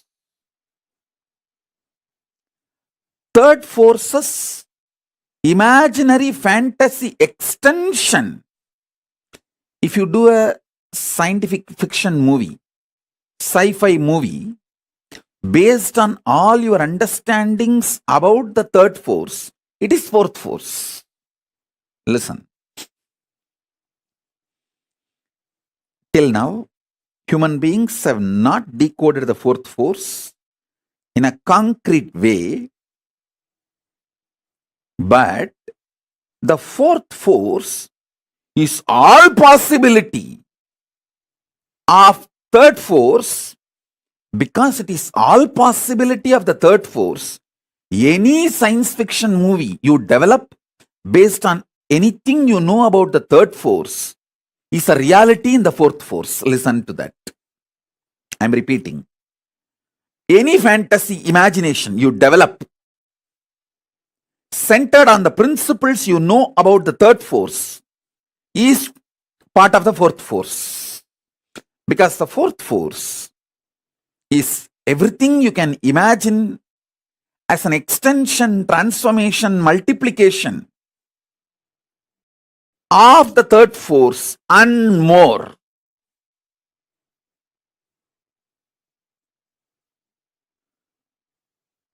That's the fourth force. Let me give you some more understanding about the third force. Listen.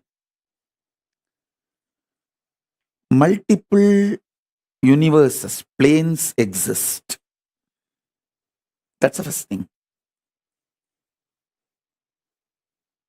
Pitruloka is true. When you leave the physical body, you carry your Karana Sarira, the causal body, your deep-rooted patterns, and reach the Pitruloka and live.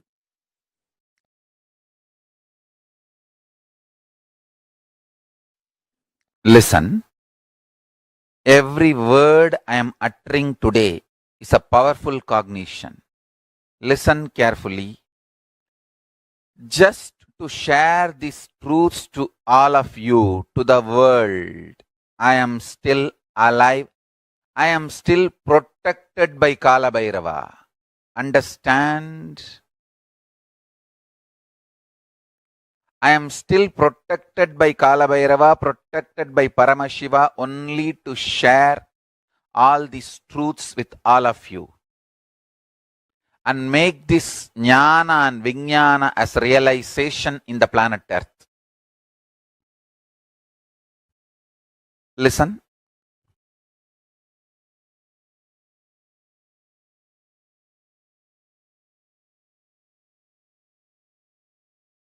Parama, the ultimate.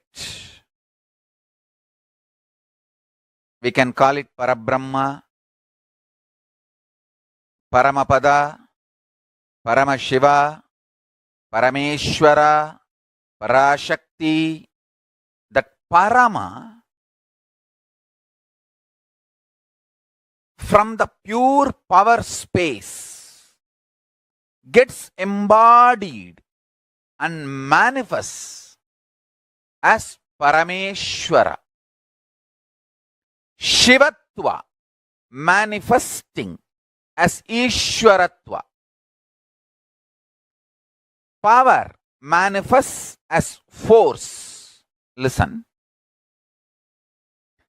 When the pure spiritual power manifests as pure spiritual force, when Shiva manifests as Ishwara, Paramashiva manifests as Parameshwara. You can call it as also as Paramashiva manifesting as Parashakti. Anything is okay. Because these words are used only to give a rough understanding. Behind these words, there's a huge equations. Sankhya, the multi-dimensional logical equation.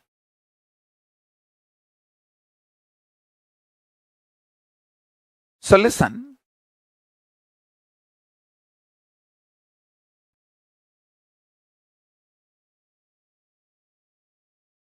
Let me explain this truth clearly.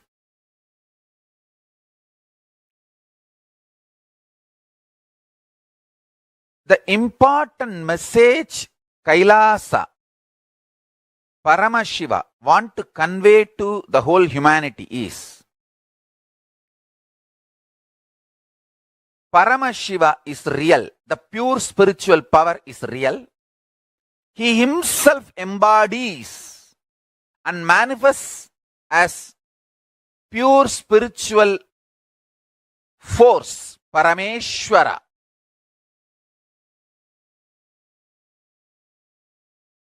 And when he embodies and manifests pure spiritual force, Parameshwara, he can play with all the forces. Not just these four forces. Science is able to understand the gravity force, gravitational force, and electromagnetic force, and weak nuclear force, and strong nuclear force. There are other four more. But on all 8, Parameshwara as supreme authority and he plays with all eight. The good news is every human being can manifest this pure spiritual power through them as pure spiritual force. And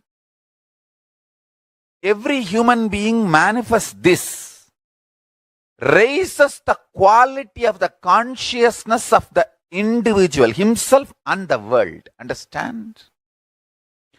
This is the greatest service you will do to the world. If somebody is working for awakening their consciousness, even one powerful cognition they manifest and one power they manifest, they become Parameshwara's Swarupas, the embodiments of Parameshwara, Paramashiva. They raise the quality of the consciousness of the planet Earth. They are blessing for the planet Earth.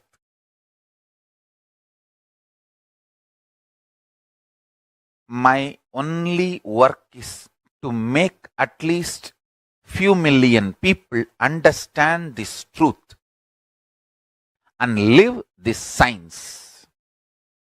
Understand the truth. The Parama, supreme power, can manifest in us as supreme force, which is superseding authority, which can play with all the four forces science has understood, and there are four more forces science is yet to understand. The four forces science understood is gravitational force, electromagnetic force, weak nuclear force and strong nuclear force. The greed for more happening in the macrocosm is gravity. The gravity happening in the microcosm is greed. Study all the principles related to gravitation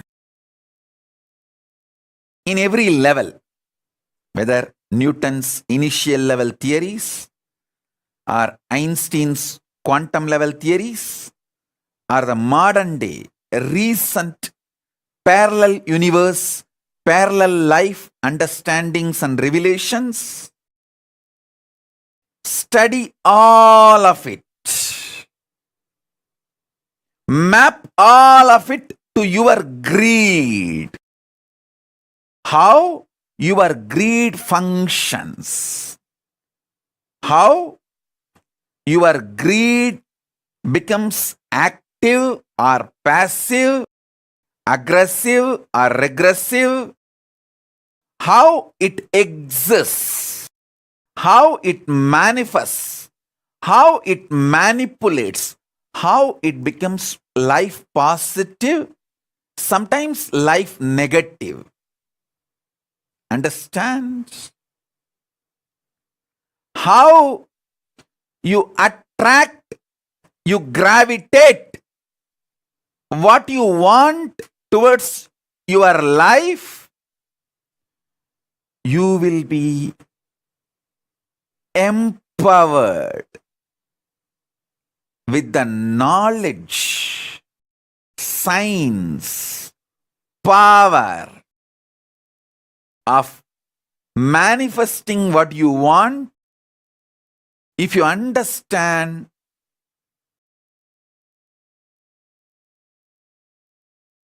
principle of gravity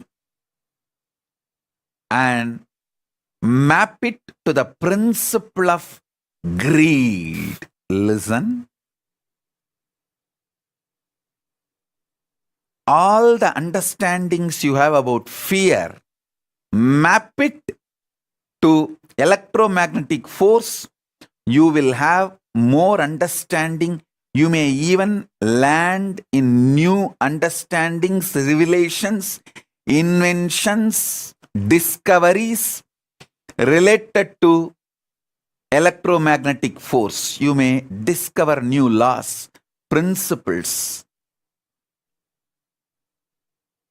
reach new level of understanding about the electromagnetic force, if you reveal, if you map all your internal understandings about fear,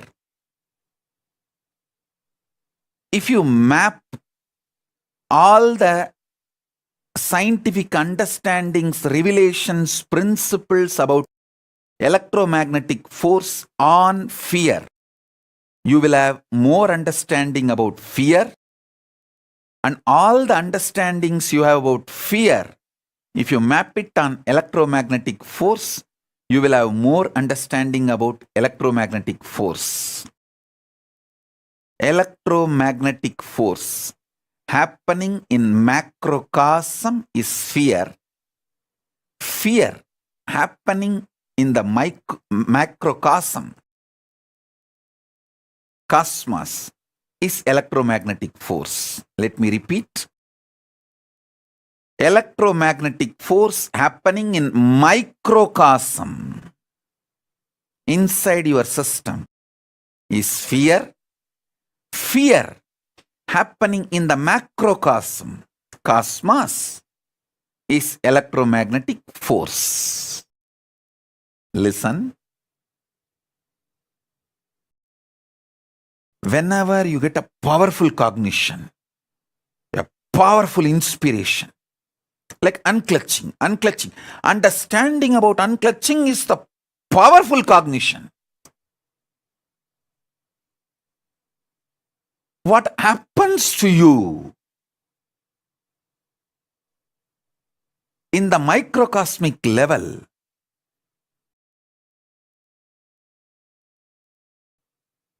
It is actually equivalent to the weak nuclear force happening in the macrocosmic level. Whatever happens to you, whenever you get the powerful cognitions inside you, map that understandings to the weak nuclear force, you will have more revelations, inventions, discoveries about the weak nuclear force. And whatever you know, science knows about the weak nuclear force, map them to your powerful cognitions. You will have so much revelations inside, and you will be able to manifest so many powers inside.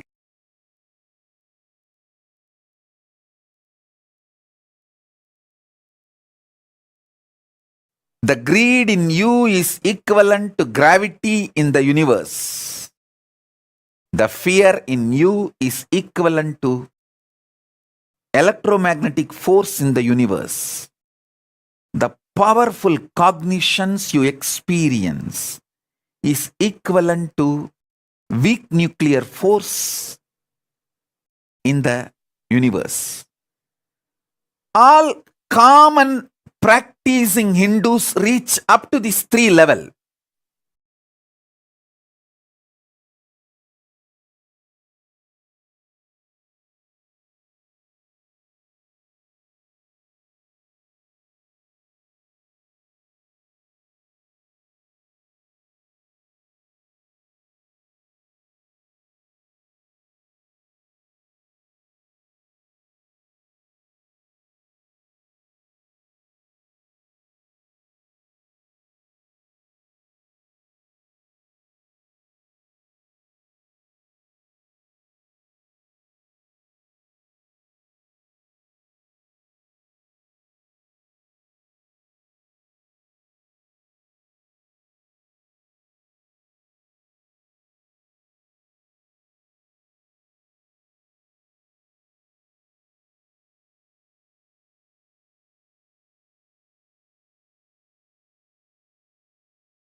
Nityananda, Swamiji just revealed beautifully to all of us about how the Brahmand, the macrocosm, reflects in the Pindanda, in the microcosm. Swamiji very beautifully revealed how this entire universe is holographic existence. Means, whatever you see as a cosmos, right, it directly reflects inside you, in your microcosm, in your Pindanda. One thing all of us need to remember is everything, the entire cosmos, the entire manifestation of the cosmos, each aspect of the cosmos is reflecting in you. We all learned in the second day, we all learned about how the cosmos reflects in us, right? So we saw about how the various different forces of the cosmos, how they manifest inside of us. Now, see, if you understand the principle, the law of gravity, you can easily understand the greed that is happening in you. If you understand how the electromagnetic force is happening, you can easily understand the fear that is happening in you. Every single aspect you will be able to understand and see it clearly. Now, the first and foremost thing, the most fundamental thing, is for you to understand how whenever you experience, whenever you feel, you experience that connection, you will be able to easily have a breakthrough in the way how you experience life. Many times we feel the way that the reality manifests for us. You feel like literally there's a constant conflict. Am I right? Now listen carefully. Swamiji has revealed to us all such an amazing truth. If you understand how the fundamental forces of the nature impacts you, you will not, when you understand the science, the impact that it will have over you will become insignificant. See, if you know how the principle of greed functions, you will no more need to be bound by the greed. If you know the principle of how fear affects you, you will no more need to be bound by the fear in you. Every aspect of life is the same. You do not need to be restricting, you do not need to be bound by your fear, your greed, your anger, your depression. No. You can use, by understanding the fundamental laws of the nature, how they impact you. With that understanding, once you get the science, the way you interact with them, the way you experience it will be different altogether. If you extend the principle of holographic existence to the 5 fundamental forces, you will experience that you'll be able to harness each of these forces to experience that completion inside you. So now I'm going to request all the participants here. With this powerful cognition, you can sit now, continue manifesting the power of being able to see anything in any remote distance. Listen, do this very sincerely. Just sit with the understanding that the entire cosmos, the Brahmanda, is reflecting in you, the Pindanda. Like, for example, let's say, and you're working on something and an ant is crawling up your leg. Will you have to meditate, focus, and think only your leg is existing to feel it? No.